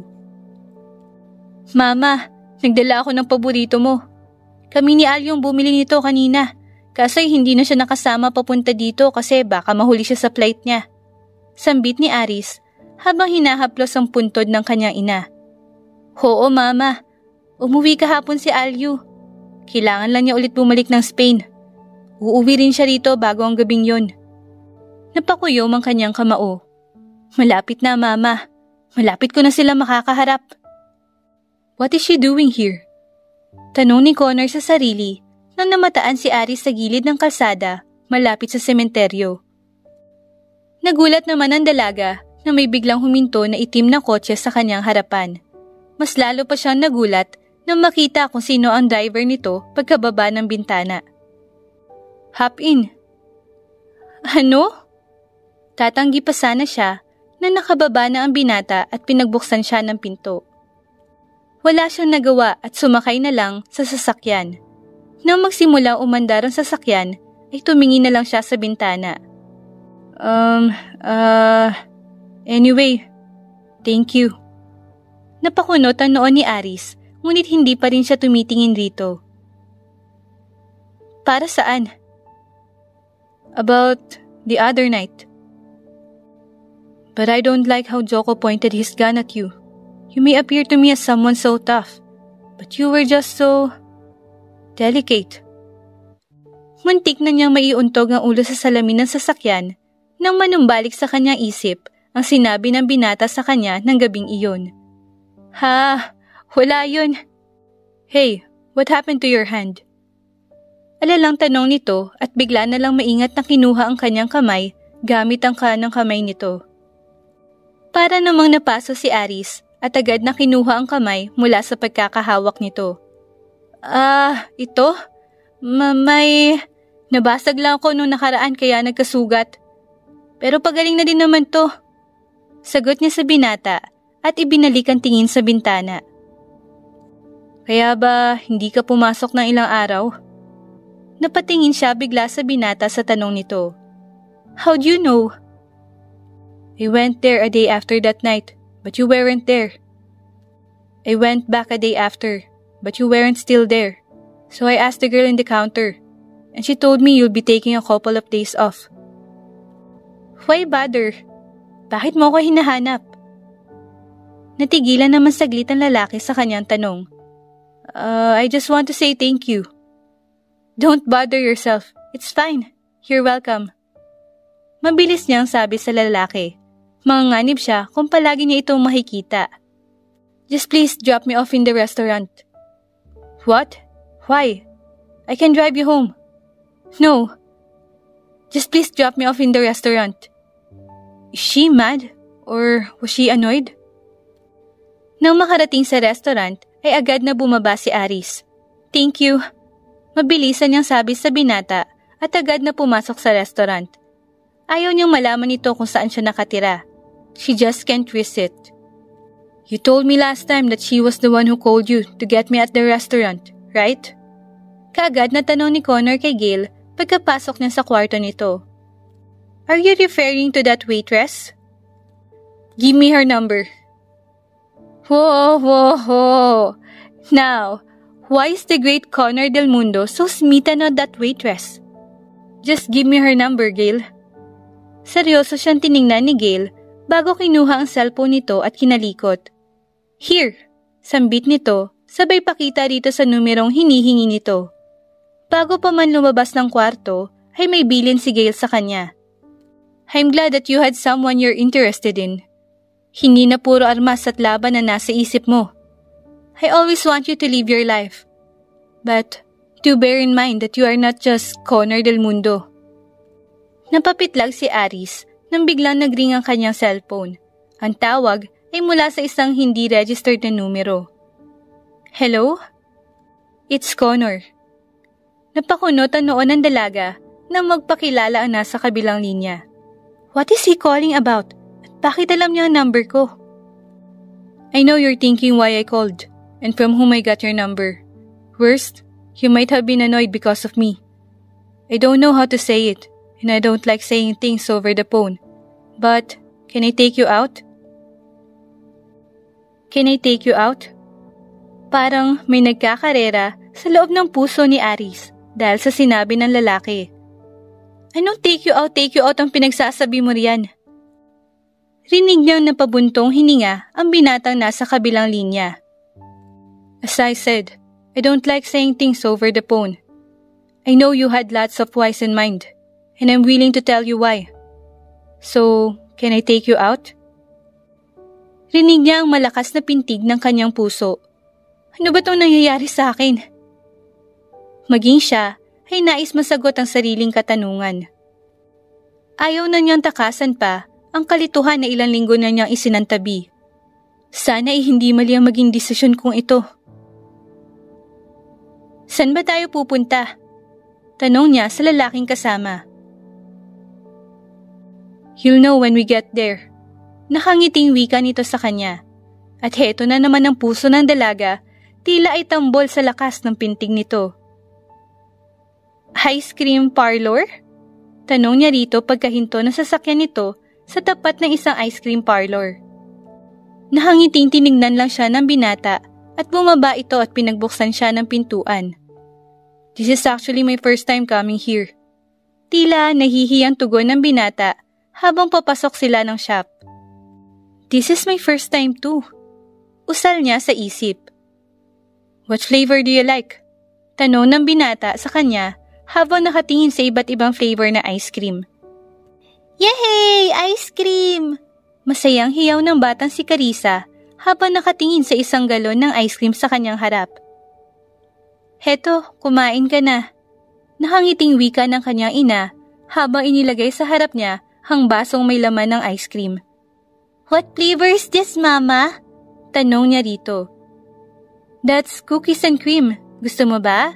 Sobra, Mama! Napatingin naman ang mama niya sa kanya at mariin siyang tinignan. Pasensya na anak ha. Hindi ka madadala ni Mama sa labas para makapamasyal at maglaro. Hindi nga kita madadala sa ice cream shop. Napahinto ito at tila pinipigilan ang sariling mga luha. Nagulat naman siya nang hinawakan ng kanyang anak ang magkabila niyang pisngi. It's okay, Mama. I don't want to go out also because of the bad guys. I'm fine eating ice cream here inside our house. Nilokob ng saya at pagmamahal ang puso ni Clarissa nang marinig niya ang sinabi ng kanyang anak. Niyakap niya ito ng mahigpit at bumulong sa tenga nito. I love you, anak. Hey, Clarissa. Are you alright? Natauhan naman si Clarissa mula sa lalim ng kanyang pag-iisip. Ramdam niyang tila nanunubig ang kanyang mata, kaya nagkunwari siyang tumitingin din sa iba't ibang flavors na ice cream at pasimpleng pinunasan ng mata. Cookies and cream. Saad niya na nakangiti. Cookies and cream it is. Napatingin naman siya sa binata ng may kunot sa noo na mag-order ito ng 2 cookies and cream. Yun lang din sa'yo? Napatingin ito sa kanya at may alanganin ng ngiti. I told you, this is my first time here. And my first time eating ice cream too. Tila binalot na lungkot ang puso ng dalaga sa nalaman. Bakit? Hindi ka pa ba talaga nakakakain ito? Ulit niyang tanong sa lalaki habang nakaduyan sila sa park na malapit sa pinuntahan nilang ice cream parlor. Nope, ngayon lang talaga. It's my childhood dream to eat an ice cream. Baduy man pakinggan but yeah, I always wanted to go there. But I can't find myself to do so. Not until now. Sambit nito at tinignan siya saglit. Hedi, palagi na tayo pupunta doon. Diretsa niyang saad sa lalaki at napatigil naman nang mapagtanto ang sinabi. Takte, ano ba pinagsasabi mo ha, Aris? Ano palagi na kayong pupunta? Nag-iisip ka ba? Tila pinapagalitan niyang isip. You really mean that? Babawiin niya sana ang sinabi, ngunit nang napatingin siya sa lalaki, ay tila nagniningning ang mga mata nito. At para bang ayaw niya alisin ang mga ngiti nito sa labi. Well, kung gusto mong may kasama kang pumunta rito, thank you. That really means so much to me. Napatungo siya dahil hindi niya kaya makipagtitigan ng matagal sa lalaki. Pakiramdam niya ay malulusaw siya. What kind of life was an easy living? Why does it seem like he was deprived of so many things during his childhood? Takang tanong niya sa sarili. Is your hand okay now? Napalingon naman siya sa binata at nakitang nakatingin ito sa kamay niya na wala ng benda. Yeah. Ikli niyang sagot at bahagyang ikinayom ito dahil baka makita nito ang kaunting peklat na hindi pa nawawala. So, you'll be working again? Hindi na muna. Sinabihan ako ng ng mga kapatid ko na huwag muna magtrabaho upang makapagpahinga ng maayos. At upang makapaghanda pa para sa gabing yun. Pagpapatuloy niya sa kanyang isip. Mas mabuti nga yun. So, madami ka ng free time? Tila may nais ipahiwatig ang tanong nito, kaya agad siyang napalingon dito. Bakit? So I can ask you out more often. Pahayag nito at ramdam niya ang kakaibang tibok na naman ng kanyang puso. Why? Why do you want to take me out often? Tanong niya at mariin itong tinitigan. I want to know you more, Clarissa. I want to know more who Clarissa Munoz is. Diretsong saad nito at kinantihan siya ng titig. Siya naman ang una na paiwas ng tingin dahil hindi niya kinaya ang nakakatunaw ng mga mata nito. What if I don't want to? Mahina niyang tanong. Then, I'll keep asking you out hanggang sa makulitan ka na at wala ka na ibang magawa kundi ang pumayag. Kalma, Clarissa. Kalma. Baka sumabog ka. Let's see. Bakit ngiting-ngiti ka? Bungad sa kanya ni Gale pagdating niya sa kanilang training room. I just ate an ice cream. Napataas ang kilay ng kanyang kasama. With Carissa, I presume? Yeah, simpleng sagot ng lalaki. Bigla-bigla ay hinagisan siya ni Gale ng kutsilyo na kaagad niyang naiwasan. Tumama ang kutsilyo sa dingding ng kanilang training room. Sana all! Tumatawang sabi ni Gale. Glad you're now living life as Connor del Mundo. Ngiting sabi nito habang nakapamulsang nakamasid sa mga armas sa harap nila. But be careful. Many people are after your weakness. You can't show them that, or else I lose. Pagpapatuloy niya sa sasabihin nito. Anyway, hindi rin naman nila alam kung sino nga ba talaga si Connor del Mundo. Just don't let your guard down, bud. Saad nito at tinapik ang balikat niya. Yeah, thanks for that. Hinintian lamang siya ng kaibigan. Lumapit siya sa lamesa at kinuha ang gloves at tumingin sa kaibigan. How about one round? Nag-smirk naman si Gale at nagsuot din ng gloves. Make it two. Si Mama po. Nandun pa siya sa loob. Humihikbing sambit ng batang si Carissa sa lalaking kumakarga sa kanya. Pasensya ka na bata, ngunit hindi ako pwedeng bumalik doon. Pakiusap po. Balikan po natin ng mama ko po. Ngumangawa na pakiusap ng bata. Sige, babalikan ko siya. Pero ihahatid muna kita kung saan ka madali ka nila makikita nang masagip ka nila agad. Di pwedeng makita ka rito nila Palco. Kahit ikaw hindi nila sasantuhin. Patuloy ang pag-iyak ng batang si Carissa. Hindi niya naiintindihan ang sinasabi ng lalaking kumakarga sa kanya. Nasalubong niya ito habang tinatahak ang direksyon na sinasabi ng kanyang ina. Ngunit batid niya sa sarili na hindi siya sasaktan nito. Mama! Malakas na hiyaw ng bata na nasaksihan ng pagsabog ng kanilang bahay habang nililingon niya ito. Mama! Mama ko! Malayo-layo man sila sa bahay, ay kitang-kita niya ang apoy na sumisiklab mula rito. Mama! Sigaw ni Aris at napabalikwas ito ng bangon. Humihingal siya at pawis na pawis. Mama! Munting bulong ni Aris habang walang tigil sa pagbuhos ng kanyang mga luha. Napakalamig na itsura ni Aris nang pumasok ito sa headquarter. Napahinto ang lahat ng mga nanonood ng laban nang sumampa bigla si Aris sa ring. Why did you stop? Malamig na tanong niya sa mahigit 10 tao na nasa ring. All of you, against me. Hamon niya sa mga nasa ring. Napuno ng gulat ang mukha ng mga nasa harap niya, ngunit wala silang magagawa kundi labanan ito. Alam nilang walang makakapigil sa isang Aris ng enigma kapag ito na ang sumampa sa ring. Kapag umatras ka ay lagot ka. Kahit alam nilang hindi sila nito papatayin dahil ni minsan wala itong pinatay na miyembro ng enigma, maliban na lang kapag nawawala ito sa sarili habang nanlalaban, ay hindi ito nagdadalawang isip na puruhan sila. Lalo na at sa ganitong oras. Nakakatakot ang isang Aris kapag oras ng gabi. If you train yourself to become the greatest fighter, then you have to eliminate fear first. Saad nito habang tinitingnan sila isa-isa. Tinanguan sila nito, hudyat na sumugod na sila. Hinugot nila ang kanilang lakas at nagsimulang paulanan ng suntok at sipa si Aris. To be a great fighter, you have to know why you are here. Patuloy nitong saad habang iniiwasan ng kanilang mga atake. You have to know why you wanted to become one.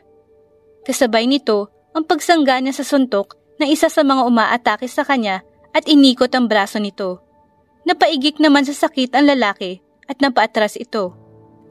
Makalipas ng 1 minuto ay may mga nakahandusay na sa sahig at ang iba naman ay namamagana ang labi. Ang iba naman ay sapo-sapo na ang tagiliran. Is that all what you've got? Mapanuyang tanong ni Aris sa mga ito.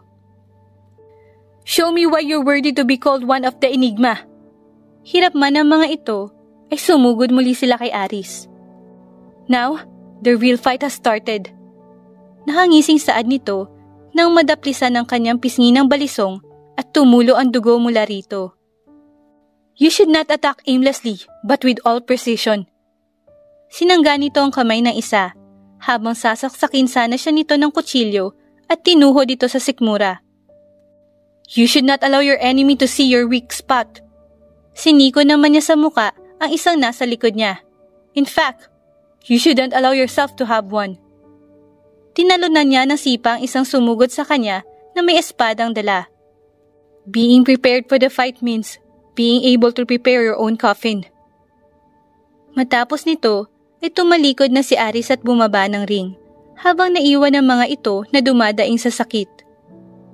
Same old Aris.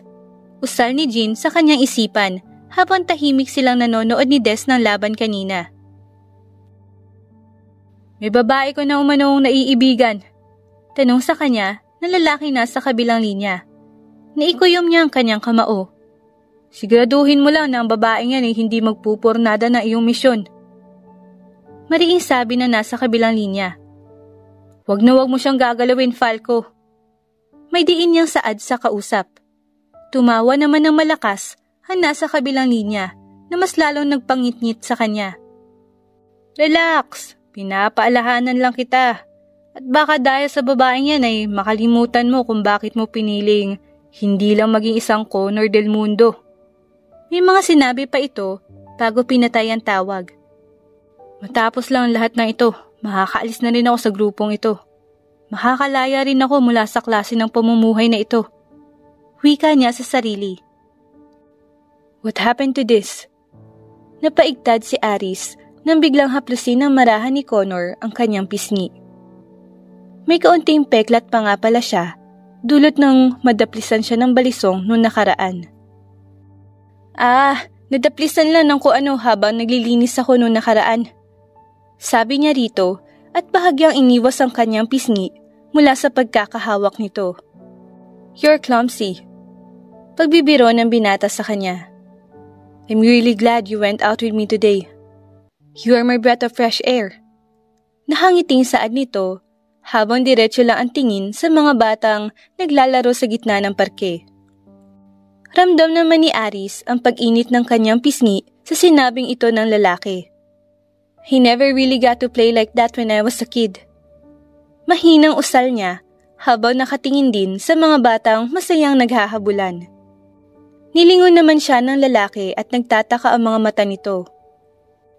My mom never brought me out before for some reasons. Sa bahay lang ako naglalaro kasama siya. Siya lang din kasi naging kaibigan ko noon eh. May lungkot sa boses ni Aris habang sinasabi iyon sa lalaki. And where is she now? Napapikit si Aris bago sinagot ang lalaki. Wala na. She died when I was just 7 years old. Malamig niyang turan at tinignan saglit ang binata. Was that anger that I saw in her eyes? Takang tanong na saad ni Connor sa sarili. Then, I'll take you here as often as I can. Nahangiting saad nito sa kanya. Napangiti na rin si Aris at lihim na nagpapasalamat sa binata. Sa unang pagkakataon ay hindi awa ang nakita at narinig niya sa taong sinabihan niya ng kanyang nakaraan. Sira, sabihin mo nagrarason ka lang para makalabas na naman tayo sa susunod. Patawa-tawa niyang sabi. So, gusto mo rin na may kasunod pa? Napahinto naman si Aris at napagtanto ang sinabi. Stupid, Aris. Stupid. Kailan ka pa nagsasalita na hindi pinag-iisipan?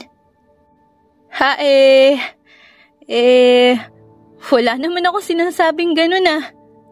Utal niyang saad dito. Well, you got me there. And I'll keep finding for reasons to continue asking you out. Nahangisipang saad nito na ikinainit ng kanyang muka. Nagulat naman siya nang bigla siya nitong hinawakan sa kamay at hinatak. Come, I'll take you somewhere. Bakit tayo nandito? Tanong niya habang nakatayo sila sa arcade sa loob ng isang mall. To play. Sambit nito at hinatak siya papasok sa loob. Teka, hindi ako marunong. Alanganin niyang sabi rito. Let's just watch first how the others do it. Pilyo nitong sabi. Ibig sabihin ay hindi rin siya marunong? Nahangiti si Connor na nakatingin kay Aris habang naglalaro. Kanina ay nag-aalangan pa ito, ngunit ngayon ay enjoy na nito.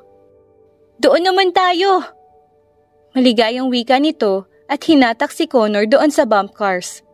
Nagtatawanan ng dalawa habang binabangga nito ang isa't isa. Napakunot ang noon ni Connor sa pagtataka habang tinitingnan si Aris na naglalaro ng baril-barilan kung saan may mag-a-appear na parang standee ng tao at babarilin ito. Ang galing niyang umasinta. Namamangha, ngunit puno ng pagtatakang wika ni Connor sa sarili. Lahat ng lumalabas na kalaban ay nabubulsay palagi ni Aris. Ang galing mo umasinta kanina. Talo mo ako dun. Wika ni Connor sa dalaga nang nakasakay na sila sa sasakyan. Tsamba lang siguro. Sagot naman ni Aris, ngunit tila hindi kumbinsido ang binata. Is it just really luck? Or you were really good at shooting? Hindi ipinahalata ni Connor ang pagtataka. May itinatago man ng babae o wala, ay labas na siya roon. Dahil maging siya ay may mga bagay na ayaw niyang sabihin sa dalaga. Bang! Bang! Napapitlag si Aris maging si Connor nang biglang may putok ng baril sa kanilang likuran. Shit! Hiyaw ni Connor nang mapagtanto niyang sila ang pinupuntirya nito. Hindi tumigil ang pamamaril, ngunit mas nabahala siya nang walang imik ang babaeng nakatingin lamang sa likuran. Pinasadahan niya ng tingin sa side mirror at napagtantong ito ang grupo ng binaril niya ilang linggo na ang nakalipas. Who are those fools? Tila nanindig ang balahibo ni Connor sa lamig ng tono ng pananalita ni Aris. Mga grupo yan ni Joko. Yung nabaril ko sa restaurant. Napakabilis ng pagpapatakbo ni Connor, ngunit patuloy pa rin itong nakasunod sa kanila at patuloy pa rin ito sa pagbabaril. Pasalamat kayo at hindi ako makahawak ng baril dahil nagdadrive ako at may kasama ako. Pigil ang inis niya habang naririnig ang putok ng baril sa pagtama nito sa kanyang sasakyan. Keep your head down, Carissa. Mariin niyang saad sa dalaga, ngunit tila ba hindi siya nito naririnig at nilingon siya ng dalaga at nanumbalik ang lamig sa mga mata nito. Where are your guns? Malamig nitong turan. Ano? Bakit? Anong gagawin mo? Just tell me where your guns are. Under the seats at the back. Ilang segundo lang ay may hawak na itong dalawang baril sa magkabilang kamay. Hindi nakatakas sa kanyang paningin ng tila pagngisi nito nang mahawakan ng mga baril. Hey Carissa, what do you think you're doing? Alarmang tanong niya rito nang bahagyang inilabas ng babae ang kalahati ng kanyang katawan sa bintana. Just keep driving and let me handle these fools. Madiin itong wika. Nagsimulang pagbabarilin ni Carissa ang sasakyan na kasunod sa kanila habang si Connor naman ay pinagbubutihan ng pagdadrive sa kabang baka matamaan si Carissa. How dare you aim your guns aimlessly? That's not how you use it. Inis na sigaw ni Aris at binaril ang dalawang gulong ng kasunod na sasakyan. Sa pool, bullseye. Hindi makapaniwalang saad ni Connor sa sarili nang makita kung paano pumutok ang dalawang gulong nito sa likuran. Tila hindi pa nakontento ang dalaga at binaril pa nito ang dalawa pa sa harapan. Kita ni Connor sa kanyang side mirror ang paghinto ng sasakyang nakasunod sa kanila. Tss! Fools! Wika ni Aris at hinipan pa ang usok na nanggaling sa baril. How did she do that? Hindi na ito arcade na tsamba lang. Takang tanong ni Connor sa sarili. May gusto ka bang itanong? Baling ni Aris kay Connor nang napansin na kanina pa ito tahimik simula nung nangyari. Kararating lang nila sa restaurant kung saan siya nagpapasundo at nagpapahatid sa binata sa tuwing lumalabas sila. Hindi niya maaaring sabihin dito kung saan siya nakatira. Nais mo bang malaman kung paano ako natutong gumamit ng baril at umasinta? Marami na bang katanungan na nabubuo sa iyong isipan? Tanong niya habang diretso lang ang tingin sa harapan. Oo at hindi. Mahinang tugon ni Connor na nagpakunot ng kanyang noo. Oo, nais kong malaman kung bakit dahil ang daming tanong na nasa isip ko. Ngunit hindi. Hindi kita pipilitin na sabihin ng mga bagay na hindi ka pa handang sabihin sa akin. Gaya ng sabi ko, gusto kitang mas makilala pa at wala akong pakialam kung gaano pa katagal. Nakangiting sabi nito habang nakatitig sa kanyang mga mata. Connor. Ilang linggo na lang bago ang gabing yon. Handa ka na ba? Tila natauhan na napatingin siya kay Des. Hindi niya namalayan na napakalalim na pala ng iniisip niya. Hanggang ngayon ay hindi mawaglit sa kanyang isipan ang sinabi nito noong nakaraang linggo. You'll never know you're ready until it's there, Des. Kahit anong mangyari sa gabing yon, andito lang kami ni Jean na handang rumesbak. Sabihin niyo muna yan sa sarili niyo. Mas mauna kaya kayong lalaban sa akin. Natatawa niyang sabi. Speaking of Jean, asan bang isang yon? Nagtitraining. Masyado na nagseryoso ang isang yon sa pagsasanay dahil hindi rin basta-basta ang lakas ng Nightingale. Sang-ayon siya sa sinabi ni Des. Ilang beses na niyang napanood ang laban ng iilan sa mga miyembro ng Nightingale at kakaiba ang husay ng mga ito. Aris, pagbaling sa kanya ni Des. Bakit? Alam ko nagkakamabutihan na kayo ni Connor. Napatingin siya kay Des at hindi napigilan ang pagkunot ng kanyang noo. Naisip ko lang nung mga nakaraan. Kasi nga noong una pa lang alam na natin na miyembro rin siya ng isa sa mga underground groups. Hindi naman yun na ipagkakaila dahil sa galing niya makipaglaban. Tila kinakabahan si Aris sa ipinupunto ni Des. Paano kung isa siya sa makakalaban natin sa gabing yun? Paano kung isa pala siyang Nightingale? Pagpapatuloy niya sa sasabihin ng binata dahil tanging Nightingale lang naman ang makakalaban nila pagdating ng gabing yon. Dahil ito lang ang katapat nila sa ranggo. Madaming beses nang pumasok ang posibilidad na ito sa kanyang isip, ngunit paulit-ulit niyang isinasantabi ito. Ngayon ay kailangan niya nang harapin ang maaaring katotohanan na ito. 7 taon pa lang ako, Des. Ipinuhos ko ng buhay ko sa kagustuhang maipaghiganti ko ang pinakamahalagang tao sa buhay ko na kinuha nila. Ilang taon kong tiniis ang lahat, kahit gustong-gusto ko na silang pagbayarin dahil sa ginawa nila. Ilang taon ako nagsumikap na mahanap ang isang tao na hanggang ngayon, ni Aninoy hindi ko pa nasilayan. Ilang taon kong ginugol ang oras ko para mahanap ang katauhan sa likod ng pangalang Kronos. Ngunit bigo pa rin ako. Siya lang kasi ang daan para makapaghiganti ako at mapanagot ang taong nasa likod ng pagkamatay ng ina ko. Si Kronos lang sana ang daan upang makilala ko ang punot dulo ng lahat. Ang pinuno nila si Falco. Ramdam ni Des ang galit na namumuo sa puso ni Aris. Ngunit maging siya ay hindi ito malapitan dahil alam niya kung gaano kadelikado ang isang Aris kapag puno ito ng galit. Matagal kong pinaghandaan ang gabing yun. Matagal kong pinaghandaan na makaharap si Kronos upang talunin ko rin ang Falco na yon. Matagal kong pinaghandaan na putulin ang kanyang pakpak at gumapang siya sa lupa at magmakaawa sa akin huwag kunin ang kanyang buhay. Matagal kong pinaghandaan na iparanas ang impyernong ipinaranas niya sa aking ina at sa akin. Kaya't walang makakapigil sa akin, Des, maging si Connor del Mundo. Matigas at may diin na sabi ni Aris na maging si Des ay tila nanginginig sa takot. Carissa Muñoz. Ani ng isang lalaki habang pinagmamasdan ang larawan ng isang babaeng katabi ni Connor na may hawak-hawak na ice cream. Paano ka na kaya kapag nalaman mo na ang lalaking matagal mong pinaghandaan na makaharap ay naririyan na pala sa iyong harapan? Nakangising wika ng lalaki at kasabay nito ang pagtawa niya ng malakas. Nagising si Aris mula sa pagkakaidlip nang magring ang kanyang telepono. Nagtaka siya na ang tawag ay nanggaling kay Connor. 7:00 na ng gabi. Anong tinatawag nito? Wika niya sa sarili bago sinagot ang tawag. You're still awake? Tumatawa ang tanong ng nasa kabilang linya. Tss, nagising ako dahil sa tawag mo. Teka, bakit parang may iba sa boses nito? Haven't seen you in weeks. Namiss kita. Teka nga, are you drunk?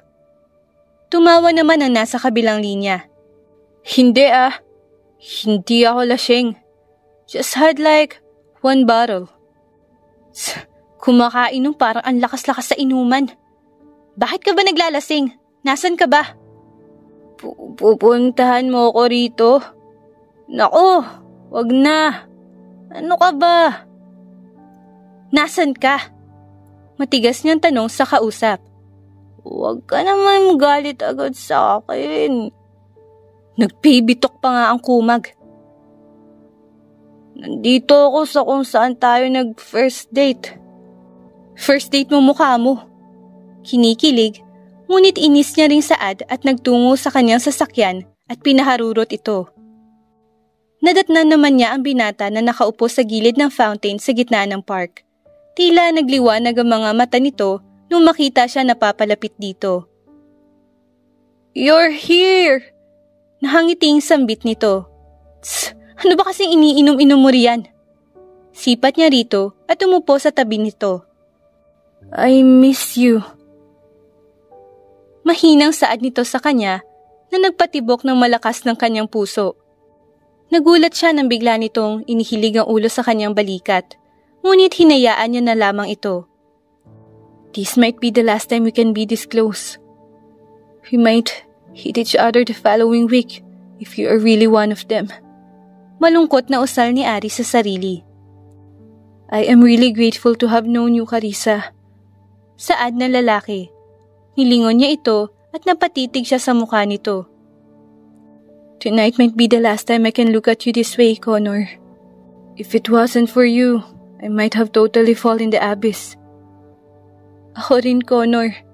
Ikaw ang tumulong sa akin makita na may mas higit pa pala kaysa sa klase ng buhay na meron ako ngayon. It was you that made me want to live a life that's different of the life I'm living now. It's funny how we think of the same thing, Connor. And when I can already live that life, I want you to be with me when it happens. I'm afraid you might no longer say that after that night, Connor. Matapos ko lang maipaghiganti ang ama ko mula sa mga taong yun. Wala na rin ako sa mga hawla na to. Nabigla si Aris sa sinabi ng binata. Para siyang naging bato na hindi makagalaw. Sila ang dahilan kung bakit nawala ang natitirang pamilya ko. Sila ang dahilan kung bakit pinili ko ang buhay na ito. Kung bakit pinili ko madungisan ng dugo ang mga kamay ko. Mananagot sila. Pagbabayarin ko ang enigma. Tuluyang bumuhos sa mga luha ni Aris sa huling sinabi ng binata. So, you're one of them. You're her nightingale. Nabasag ng pira-piraso ang puso ni Aris at parang pinunit ang kanyang puso sa sobrang sakit nito. Rinig niya ang hikbi ng lalaking nasa kanyang tabi na mas lalong nagpadurog ng kanyang puso. What did Enigma do to you? Nakakatuwa kung paano tayo pinagtagpo ng tadhana. Parehong sitwasyon. Pareho na ninanais. Ngunit magkaibang grupo. Ang grupong kinamumuhian ko ay siya palang kinabibilangan ng taong mahal ko, na labis na kinamumuhian ng grupong kinabibilangan ko.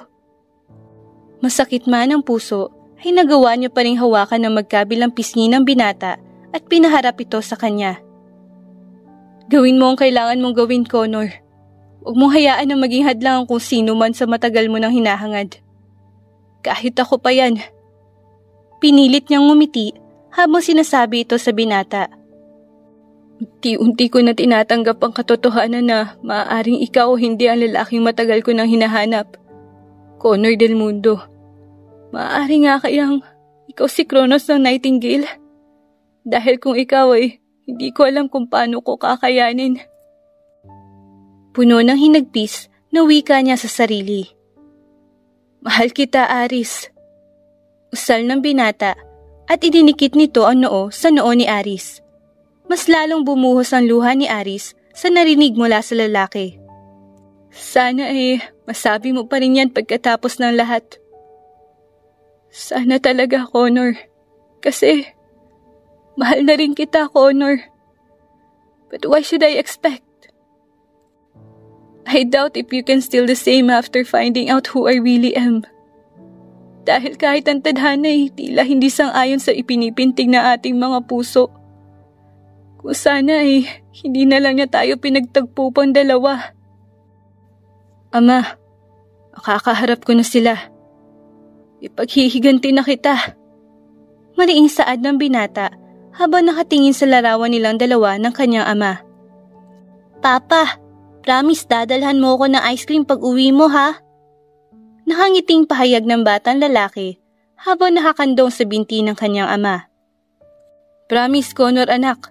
Basta, gaya ng dati ha, nabili ni Papa. Huwag aalis ng bahay at kung may darating, huwag agad buksan hanggat hindi sinasabi ang password. Pagpapatuloy ng batang si Connor sa habilin ng ama. Mabuti. Basta anak, kahit anong mangyari, tandaan mong mahal na mahal ka ng Papa. Saad nito at niyakap ng mahigpit ang anak. Mahal na mahal din kita, Papa. Malakas na sunod-sunod na katok ang nagpagising ng batang si Connor na natutulog sa couch habang hinihintay ang kanyang ama sa pag-uwi. Bubuksan na niya sana ito nang maalala ang bilin ng ama. Sino yan? Sigaw niya mula sa loob. Bata, si Leon ito. Hindi nagsalita si Connor dahil hindi naman niya ito kilala. Ikaw ang anak ni Kronos ng Nightingale, di ba? Kronos ng Nightingale? Mahinang tanong niya sa sarili. Yun nga ang password na bilin ni Papa. Kaagad na binuksan ni Connor ang pintuan at 3 lalaki ang nasa kanyang harapan. Sumama ka sa amin, may kailangan kang makita. Hindi alam ni Connor kung saan siya dadalhin ng mga ito. Ngunit nagtaka siya nang pumasok sila sa isang maingay na lugar na may nagsusuntukan at nagpapatayan. Dinala siya ng mga lalaki sa isang kwarto. Kinabahan si Connor nang makita ang isang lalaking sa tingin niya ay kaedad lang ng kanyang ama na nakatayo sa tabi ng isang stretcher na may puting tela na nakalatag. Hindi maipaliwanag ng batang lalaki ang mararamdaman nang makita kung sino ang nasa ilalim ng puting tela. Ang kanyang ama. Ang bangkay ng kanyang ama. Hindi! Papa! Papa! Gumising ka, Papa! Tumayo ka riyan, Papa! Papa! Gumising ka! Di naman ako naging masama, Papa ah! Lagi ko naman sinusunod ang utos mo. Pa, huwag mo naman akong biruin, Papa. Hahaha, natatawa na ako, Papa. Tumayo ka na riyan. Pa, hinihintay kita sa sala, Papa. Kakasabi mo, ibibili mo pa ako ng ice cream. Huwag mo naman ako iwan, Papa. Papa. Sinikap ko maging malakas, Papa. Kahit labag sa loob ko ay sumali ako sa Nightingale dahil kilala nila ang taong pumatay sa'yo. Kahit hindi ko na nasisikmura ang mga nakikita at ginagawa ko ay sinanay ko ang sarili ko para pagbayarin ang gumawa nito sa'yo. Kumuyom ang kamao ni Connor at pinigilan ang luhang nais nang kumawala mula sa kanyang mga mata. Hindi ako pwedeng maging mahina dahil ngayong gabi makakaharap ko na sila. Ang grupo naging dahilan ng pagkawasak ng buhay ko. Aris, handa ka na ba? Matagal na. Ngayon na, Mama. Makakamit ko ng hustisyang matagal ko nang inaasam. Buhay ang kinuha nila. Kaya buhay din ang kapalit. Makalipas ang ilang taon, ito na ang gabing pinakahihintay ng lahat. Ang gabi na kung saan ay masusukat ang totoong galing, husay at lakas. Ang gabi kung saan ay sa wakas, malalaman na natin kung sino nga ba ang totoong nararapat na taguri ang pinakamagaling. Ang gabi kung saan masasaksihan ng lahat ang pagsabay ng 2 grupo sa indak ng sayaw ng kamatayan. Naghiyawan ang lahat ng pumuno sa underground arena matapos magsalita ang host. Iba't ibang grupo ang nagtitipon para masaksihan ang paglalaban ng 2 grupo sa sayaw ng kamatayan. Ang gabi kung saan masusukat kung sino nga ba sa grupo Nightingale at Enigma ang nararapat na manguna sa ranggo ng pinakamagaling. Ngunit hindi ito ang dahilan ng 2 miyembro mula sa magkalabang grupo kung bakit sila naririto. Paghihiganti, hustisya, yan ang nagpapasiklab ng kanilang mga puso. Kill or be killed. Ito lang nag-iisang batas ng gabing ito. Maaaring sumampa sa central stage ang kahit na sino mula sa 2 grupo. Patayin ang dapat patayin at panatilihing buhay ang nararapat na manatiling buhay. Nightingale, humanda kayo. Puno ng galit na sambit ni Aris sa isip. Napaigik si Jin sa sakit nang matamaan siya ng sipa mula sa kalaban niya. Ngunit agad din naman siya nakabawi ng sipa at suntok sa kalaban. I can let you kill me, or else, Aris will double kill me. Nahihirapang sambit nito na narinig ng lahat dahil sa mga nakahilerang mikropono sa gilid ng central stage. Aris, di na ako makapaghintay na makaharap ka. Magyang pinuno niyo si Alyu. Sa isip ni Connor. Naghiyawan ang lahat na ibinalibag ni Jean ang katawan ng kanyang kalaban. Lumagpas ito sa central area, ibig sabihin ay talo na ito. Kasunod na sumampa si Des sa central area. Kalaban nito si Gale ng Nightingale. Seems like we both have the same favorite weapon. Saad ni Gale rito nang makita ang may dala rin itong balisong gaya niya. Yeah, I kind of love this kasi ito ang una armas na natamaan ko si Aris. Napangiti naman si Aris sa narinig mula kay Des at naalala niya noong unang pagkakataon na hinagisan siya ng balisong ni Des at nadaplisan ng tenga niya noon. Then, let's see kung matatamaan mo ko niyan. Nagsimulang umatake si Gale. Halos magkasing lakas lang ang dalawa. Natamaan niya si Des sa may balikat nito at agad namang nakabawi ang huli at natamaan si Gale sa paa nito. Habang umaatake si Gale patungo kay Des, ay nalusutan ito ng huli at natamaan ang likod ni Gale ng malakas ng pagsiko nito at sinundan niya ng sipa sa likod ng tuhod nito. Saglit na napahinto si Gale at humarap kay Des. I should never really underestimate the strength of an enigma. Nakasmirk na saad nito. Now, it's time to take this seriously. Napakuyom naman si Jean sa narinig mula kay Gale. Ang yabang nun ah. So, nayayabangan ka rin sa akin? Ani ni Aris kay Jean dahil kung minsan ay ganoon din siya sa mga ito. Given na yon kasi si Aris ka. Ayoko lang na mula sa mga Nightingale yun marinig. Asik naman ito. Nagsimulang kabahan si Aris nang tila ay napupuruhan na si Des. Marami rin naman ang tama nito kay Gale, ngunit mas malala ang sugat nito. Des, come on! Don't let that fool kill you! Nababahalang wika ni Jean sa tabi ni Aris. Come on, Des! Ako ang papatay sa'yo kapag hindi mo yan tinalo.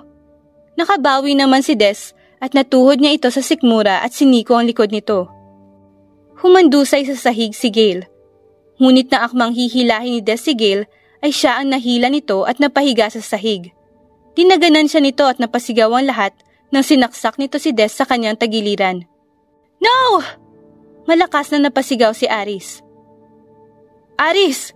Napasigaw din si Jean nang tumakbo si Aris patungo sa central stage na akmang sasaksakin na naman ni Gale si Des. Sa bilis ng takbo ni Aris ay napigilan niya ang kamay ni Gale at agad na sinuntok ang mukha nito at sinipa ang sikmura. Sa lakas ng pagkasipa niya ay napahiga ulit ito sa sahig. Hindi mo talaga ako matiis ano? Nahangising salita pa ng binata kahit umuubo na ito ng dugo. Huwag ka nang magsalita, Des, kundi babangasan talaga kita. Ano ba? Bitawan mo ako! Andun ang mga kaibigan ko! Galit na bulyaw ni Jean sa kasama ng pigilan siya nito. Agad na bumitaw ang humawak sa kanya dahil natakot ito sa galit na mukha ni Jean. Agad siyang tumakbo sa central stage kung saan naroroon sina Aris at Des. Aris, bago pa man matapos ni Jean ang babala niya sana kay Aris, ay nasangganan nito ang kamay ni Gale na may hawak na balisong. You should not dare attack me with the only weapon that I give my friend permission to attack me with. Malamig na wika ni Aris kay Gale na naging dahilan ng tila pagtindig ng kanyang balahibo. Jean! Pagbaling nito kay Jean habang hawak ang kamay ni Gale ng mahigpit. Take Des out of here. Kapag wala akong Des na maabutan pagkatapos ng gabing ito, ikaw ang isusunod ko sa kanya. Walang sali-salita ay binuhat ni Jean si Des at inilabas ng arena kasama ang iilan sa mga enigma. Walang Nightingale na pumigil sa kanila dahil lahat ay gulat sa babaeng nasa central area. Halata sa mukha ni Gale ang sakit ng pagkakahawak ni Aris sa kanyang palapulsuhan. Ikaw ang Aris ng enigma? Nahihirapan at gulat na tanong ni Gale. Imbes na sagutin nito ni Aris, ay ipinilipit niya ang braso nito at nabitawan nito ang balisong na hawak-hawak. I won't let you take another life from the people I now consider my family. Malamig niyang bulong sa mga tenga nito. Gumapang ang takot sa sistema ni Gale, ngunit pinilit niyang nilabanan ng babae. Babae si Aris? Gulat na tanong ni Connor sa kanyang sarili. Hindi niya pa maayos na nakita ang mukha nito dahil may kalayuan siya sa central stage. Ngunit tila pamilyar sa kanya ang malamig na boses nito. Ikaw nga yung waitress na tumawag sa akin upang ipasundo si Connor.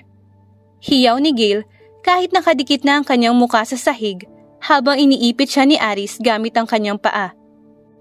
Natigilan si Aris sa sinabi ni Gale maging si Connor. Napatayo ang binatang si Connor at agad na napatakbo sa central area. Hinila ni Aris si Gale at malakas na sinipa ang sikmura nito hanggang sa lumagpas ito sa central area. Ngunit tila nanigas siya nang pagkaharap niya ulit sa gitna ay nakatayo sa harap niya ilang pulgada ang pagitan ang binatang hiniling niyang hindi na lang sana niya nakilala. Carissa?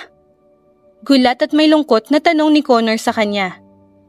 Binalot ang kanyang puso ng sari-saring emosyon na ang dalaga nga na kanyang kaharap ay walang iba kundi si Carissa.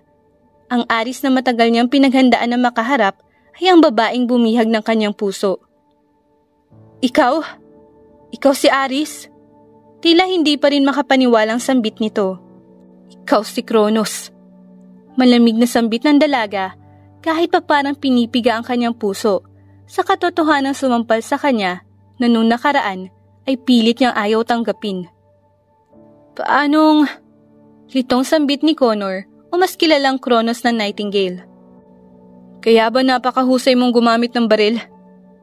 Kaya ba magaling ka umasinta? Nung nagkabenda ang mga kamay mo, hindi yun totoong dahil may nabasag ka, kundi galing ka sa isang laban nun. Kaya ba nagkapeklat ang mukha mo nung nakaraan kasi nadaplisan ka ng kung ano armas? Pagtatanto ni Connor sa mga senyales na ipinagsawalang bahala niya. Napuno ng gulat at pagtataka ang mga nanonood. Maging ang mga kasapi ng Nightingale at Enigma ay naguguluhan sa mga nangyayari. Siya si Kronos na Nightingale? Ang lalaking yun na sumagip kay Aris sa restaurant? Gulat na tanong ni Jean sa sarili. Kakabalik lang niya mula ihatid si Des sa hospital at ito ang kanyang naabutan. Anong ibig mong sabihin? Hindi mapigilang tanong sa kanya ng kanilang pinuno, si Alyu, na ngayon ay nasa tabi na pala niya. Ikinuwento naman ni Jean rito ang unang pagtatagpo ni na Aris at Connor. Bakas ang pagkabahala sa mukha ni Alyu. Nanatiling nakatitig si Aris kay Connor dahil maging siya ay parang pinipiga ang damdamin. Bumalik sa kanyang alaala ang mga taon na ibinuhos niya para sa gabing ito sa paghaharap nila ni Kronos. At heto na ito ngayon sa kanyang harapan. Ngunit ang puso niya ay tila humihiling na pwede bang baguhin ang ipinipintig nito. Sana ay masabi mo pa rin yan pagkatapos ng lahat. Bumalik sa alaala ni Connor ang sinabi ng dalaga nung huling gabi nilang pag-uusap, nung sinabi niya rito ang kanyang nararamdaman. Kaya ba pumayag kang lumabas kasama ako? Kaya ba hinayaan mong mapalapit ang loob ko sa'yo? Kaya ba hinayaan mong mahalin kita? Napasinghap ang lahat ng mga naroroon sa arena. Ganoon ba ang pagkakakilala mo sa akin? Tila nasaktang tanong ni Aris sa binata. Kilala ba talaga kita, Carissa? O Aris ng Enigma? May diin sa bawat salita ng binata. Nadurog ng husto ang puso ni Aris sa lamig ng tono ni Connor habang binabanggit ang salitang iyon. Do you hate me now? Malamig ngunit may bahid ng sakit na tanong niya sa binata. Hindi nakasagot ang binata at nakatitig lang ito sa kanya. Isang malakas at mabagal na palakpak ang nag-echo sa loob ng arena. Falco. Mahinang sambit ni Alyu nang nilingon ng pinanggalingan nito. Kita mo nga naman, ang lalaking matagal mong pinaghandaan ay naririyan na sa iyong harapan. Ngunit bakit tila'y nanghihina ka na, Aris? Mapanuyang tanong sa kanya ng lalaki. Falco, sambit ni Connor na nakarating sa pandinig ni Aris. Falco? Siya si Falco? Nanginig ang kamay ni Aris habang nakatingin sa lalaking ilang distansya lang ang layo sa kanila. At akalain mo nga naman, ang babaeng dahilan ng pagkamatay ng iyong ama, baling nito kay Connor, ay ang babaeng iyong iniibig. Nagulantang si Connor at napatingin kay Aris, habang ang huli ay mariin nakatitig kay Falco. Ikaw si Falco? Ikaw ang Bago pa man matapos ni Aris ang sasabihin at bago niya pa masugod ang lalaking nagangalang Falco, ay isang kutsilyo ang lumipad patungo sa kanyang direksyon na agad niyang naiwasan. Ngunit nadaplisan pa rin ang kanyang kaliwang balikat na naging dahilan ng pagkapunit ng kanyang t-shirt sa bandang ito at tumulo ang kanyang dugo. Aris! Napatayo si Jean at akmang tatakbo patungo rito, ngunit hinawakan siya ni Alyu.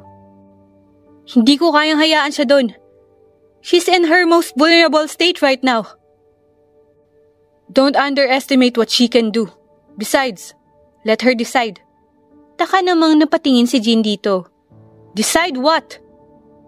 Whether she listen to what her heart says, or to be consumed by the anger within her. Besides, I don't think that young man will kill her. He too was just like her, consumed by the anger burning within. Nahihibang ka ba, Alyu? Paano nga pag sinunod niya ang puso niya? Ikamamatay niya yon. Maaaring hindi sa kamay ni Kronos, pero sa kamay ni Falco. That's why I am here, to protect her. I cannot let him take my daughter too. Daughter? Gulat na pag-uulit niya sa sinabi nito. Bakit hindi ka lumalaban? Labanan mo ko, Aris, gaya ng kung paano mo labanan si Gale kanina. Sigaw niya kay Aris at patuloy na inaatake ito, ngunit patuloy lang ito sa pag-iwas at pagsangga sa kanyang mga atake. Not until you fight me the way how Kronos really fight an enemy. Napatigil naman ang binata at napatingin sa kanya. Ano? You're not fighting me the same way how you usually fight. Lahat ng atake mo mahina. Sa tingin mo ay hanggang iwas at sangga lang ako kung si Kronos ang nakikipaglaban sa akin? Napuno ng pagtataka ang mukha ng lahat. I want you to fight me as Kronos, not as Connor del Mundo. Remember what I told you the last time we talked? Nung gabing yon may ideya na ako na baka isa ka sa mga Nightingale. Pumasok sa isip ko, baka ikaw nga si Kronos, ngunit hindi ko tinanggap ang posibilidad na iyon. Ngunit nung sinabi mo sa akin na matagal mong hinahangad, naiintindihan ko. Kasi pareha tayo eh. Kaya't sinabi ko sa'yo na gawin mo ang kailangan mong gawin. Huwag mong hayaan na maging hadlang kung sino man sa matagal mo nang hinahangad. Kahit ako pa yan. Kahit ako pa yon, Connor. Tumulo ang luha ng dalaga habang sinasambit ang mga katagang yon. Labis na sakit ang kanyang nararamdaman. Kung kailangan mo akong patayin, gawin mo, Connor. Pero bago mo yun magawa, kailangan ko munang mapanagot ng lalaking kumitil sa buhay ng mama ko. Bago mo kunin ang buhay ko, ay ipaparanas ko muna sa taong yun ang impyerno na ipinaranas niya sa nanay ko. At sa akin, ilang taon na ang nakalipas. Naibagsak ni Connor ang hawak ng mga armas at napaluhod ito sa sahig habang bumubuhos ang mga luha. Walang salita ang lumalabas sa bibig nito at patuloy lang ang pagbagsak ng kanyang mga luha sa sahig. Tss! Kung alam ko lang na manghihina ka lang ay dapat pala una ko nang kinuha ang buhay ng babaeng to. Hindi ko na lang sana hinayaang magtagpo pa ang mga landas ninyo. Napaangat ang tingin ng dalawa kay Falco. Anong ibig mo sabihin, Falco? Tumawa naman ng malakas si Falco at tinignan si Connor. Ako ang nag-utos kay Gale na ikaw na lang ang mag-asikaso ng transaksyon na iyon. Dahil alam ko naroroon ng babaeng ito. Hindi ko naman nakalain na ganoon lang kadali ang mga plano ko dahil sa katangahan ni Joko. Tumatawang saad nito. Akala ko naman, mas madali na sa'yo na patay ng babaeng to kapag nalaman mo ang totoo. Di ko naman nakalain na tuluyan ang lumambot ang puso mo. Kaya kung hindi mo kayang gawin, ay ako na ang gagawa. Napatigil ang lahat na itinutok ni Falco ang isang baril kay Aris at pinaputok ito. Carissa! Ngunit bago pa man masalo ni Connor ang bala, ay may isang tao nang yumakap kay Aris at sumalo ng bala para sa kanya. Parang bumagal ang lahat sa paligid ni Aris nang dahan-dahang bumagsak sa kanya mga bisig ang katawan ng lalaking sumalo sa bala. Alyu! Lumuluhang sambit ni Carissa habang hinahaplos ang mukha ni Alyu gamit ang kamay niyang duguan. Pilit tiniis ni Alyu ang sakit at sapo-sapo ang kaliwang tagiliran na natamaan ng bala at tumayo. Tumigil ka na, Falco! Napangisi naman si Falco kay Alyu. Hindi ka pa rin nagbabago, Alyu. Kahinaan mo pa rin ang iyong mag-ina. Mag-ina? Takang tanong ni Aris sa sarili. Naalala ko pa dati kung paano mo ipahinto ang laban dahil nalaman mong pinaatake ko ang aking grupo sa inyong bahay. Sayang at hindi mo ako tinuluyan noon. Wala ka na sanang problema ngayon. Tumatawang sambit nito. Hanggang ngayon ay wala ka pa ring puso, Falco. Kung hindi ko nailigtas ang asawa ko noon, ay hindi na ako papayag na kunin mo pati ang anak ko. Asawa? Anak? Kami ba ang tinutukoy niya? Tumawa ng malakas si Falco. Dati pa naman talaga sanang patay ang anak mo na yan. Ngunit nagmana nga talaga itong anak ni Kronos sa kanya. Dahil napakalambot din ang puso nun sa babaeng yan kaya ay iniligtas niya. Kaya hanggang ngayon, nakakasama mo pa yung anak mo. Kaya't nung napag-alaman ko ang pagtatraidor ng Kronos na yun ay binaril ko na rin sa ulo. Malakas na tumawa si Falco na tila nasisiyahan sa sinasabi. Nababaliw ka na, Falco. Ikaw ang pumatay sa ama ko. Nanggagalaite na sigaw ni Connor kay Falco. Akmang susugurin niya ito nang binaril siya nito sa kanyang paa. Connor! Napahiyaw si Aris nang makita kung paano napaluhod ang binata at binalot ng dugo ang binti nito. Naglakad pa palapit si Falco kay Connor habang nakatutok pa rin ang baril dito. Wala ka rin naman ding silbi, mas mabuti pang tapusin na lang din kita. Connor!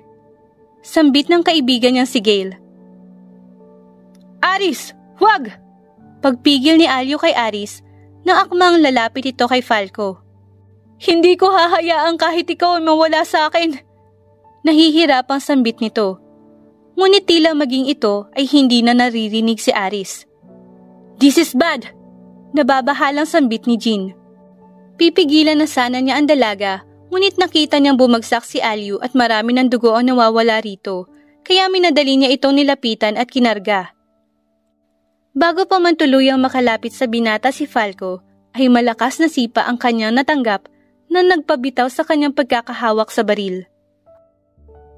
You made me see hell that night, and you made me live hell all throughout my life, and now, I'll let you have a taste of it. Malakas niyang sinipa ang mukha nito. Napaatras ng kaunti si Falco at hinawakan ng kanyang panga. Nakangisi siyang humarap sa dalaga. May pinagmanahan ka nga.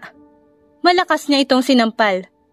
Nalasahan ni Aris ang dugo sa kanyang bibig mula sa sampal ni Falco. Carissa! Rinig niyang sigaw ni Connor, ngunit tila'y hindi niya ito narinig. Aatake pa sana siya kay Falco nang magtakbuhan ng iilan sa mga kasapi nito patungo sa kanya. Agad naman na sumali sa laban ng kasapi na Enigma. Naging madugo ang labanan. Imbes na hiyawan ng mga nanonood ang naririnig, ay impit na ng sakit at hinaing. Hindi na ito ang labanan ng lakas, kundi labanan sa pagitan ng buhay at kamatayan. Dito sa mundong pinili mo, hindi na ikaw si Carissa Muñoz. Ikaw na si Aris na Enigma. Mariing sabi nito sa kanya. Tutulungan kitang maging malakas at maging mahusay hanggang sa kakayanin mo ng lumaban sa mga taong sumira ng buhay mo. Ngunit walang dapat makakaalam maliban sa Enigma kung sino ang katauhan sa likod ng pangalang Aris. Hindi natin sila maaaring bigyan ng pagkakataon na makita at hanapan ka ng kahinaan. Naiintindihan mo? Muling nanumbalik ang mga katagang iyon ni Alyu sa kanyang isipan. Parang bumaha ulit ang mga alaalang kanyang pinilit na ibinaon sa limot. Naalala niya ang mukha ng kanyang ina. Ang putok na kanyang narinig, ang pagsabog, ang apoy na lumamon sa kanilang bahay, ang mga pasa at saksak na ininda niya, ang mga taon na ginugol niya para makaharap ang pumatay sa ina niya, ang mukha ni Alyu na nahihirapan, na ama niya pala. Carissa, tama na! Isang sigaw mula sa pamilyar na boses ang pumukaw sa kanya at nagbalik siya sa katinuan.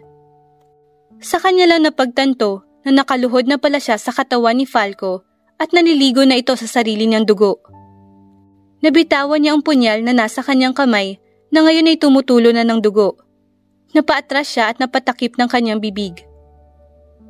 Nagpalinga-linga siya sa paligid at napagtanto na ang karamihan ay nakahandusay na sa sahig at marami ang may saksak na batid niya ay saksak na mula sa kanyang punyal. Nilingon niya ulit ang katawan ni Falco at tila ba ay mapuputol na ang ulo nito mula sa kanyang leeg. Nahihirapan man sa pagtayo, ay sinikap ni Connor na lumapit sa dalaga. Hey! Hey! Tinapik-tapik niya ang pisngi ng dalaga. Nang mapatingin ito sa kanya, ay nabasag ang kanyang puso sa nakakaawa nitong itsura. Niyakap niya ito ng mahigpit at tuluyang humikbi ang dalaga sa kanyang bisig. Tapos na! Natapos na! Bulong niya rito at hinayaan niya ring bumuhos ang kanyang mga luha. 5 years later. Love, tara na! Pagtawag niya sa asawang babae na nasa taas pa ng kanilang bahay. Handyan na! Hiyaw nito at excited na bumaba ng hagdan. Ang ganda mo! Nakangiting wika niya rito. Thank you! Malambing niyang wika rito at hinalikan nito ng mabilis sa labi. Sumakay na sila ng kanilang sasakyan habang may dala-dala itong cake at regalo. Happy birthday, Papa! Masayang hiyaw ng babae habang naabutan niya ang ama na nakikipagkwentuhan sa dalawang binatang kaharap. Happy birthday, Pa! Bati rin ng lalaki dito. Thank you, Carissa, anak ko. Sambit ni Alyu at hinalikan ng anak sa noo.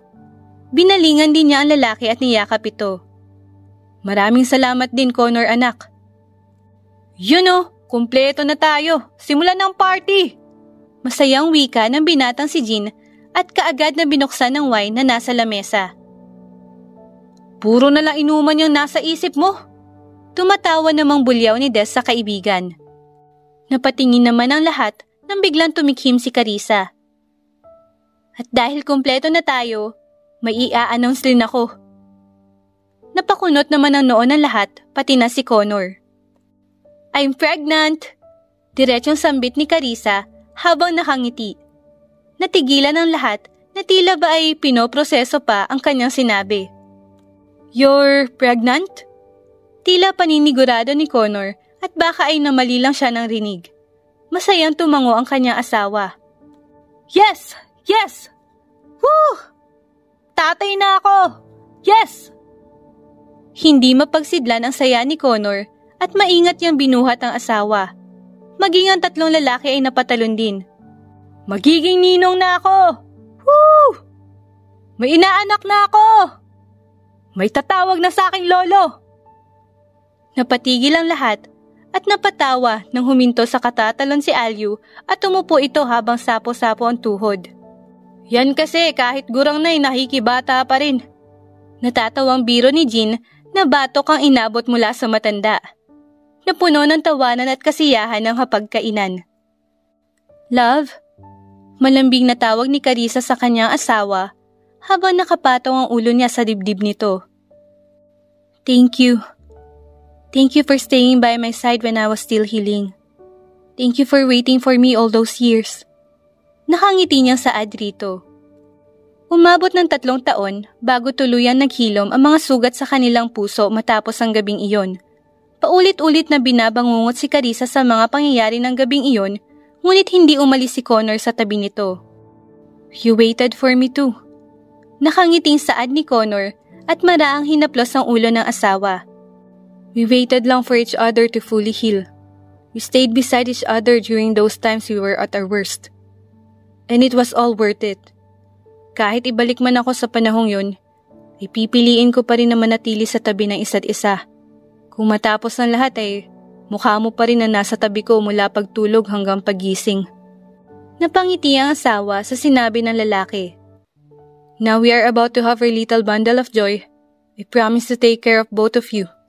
Itinikit ni Connor ang kanyang noo sa noo ng asawa. I love you, Carissa. Puno ng pagmamahal na saad nito. I love you, Connor. Isang marahan at puno ng pagmamahal na halik ang pinagsaluhan ng mag-asawa. Wakas. At dyan nagtatapos ang ating kwentong pinamagatang Love's Cruel Arena. And if you like this story, please don't forget to like, comment, and subscribe for more wonderful stories. Paalam!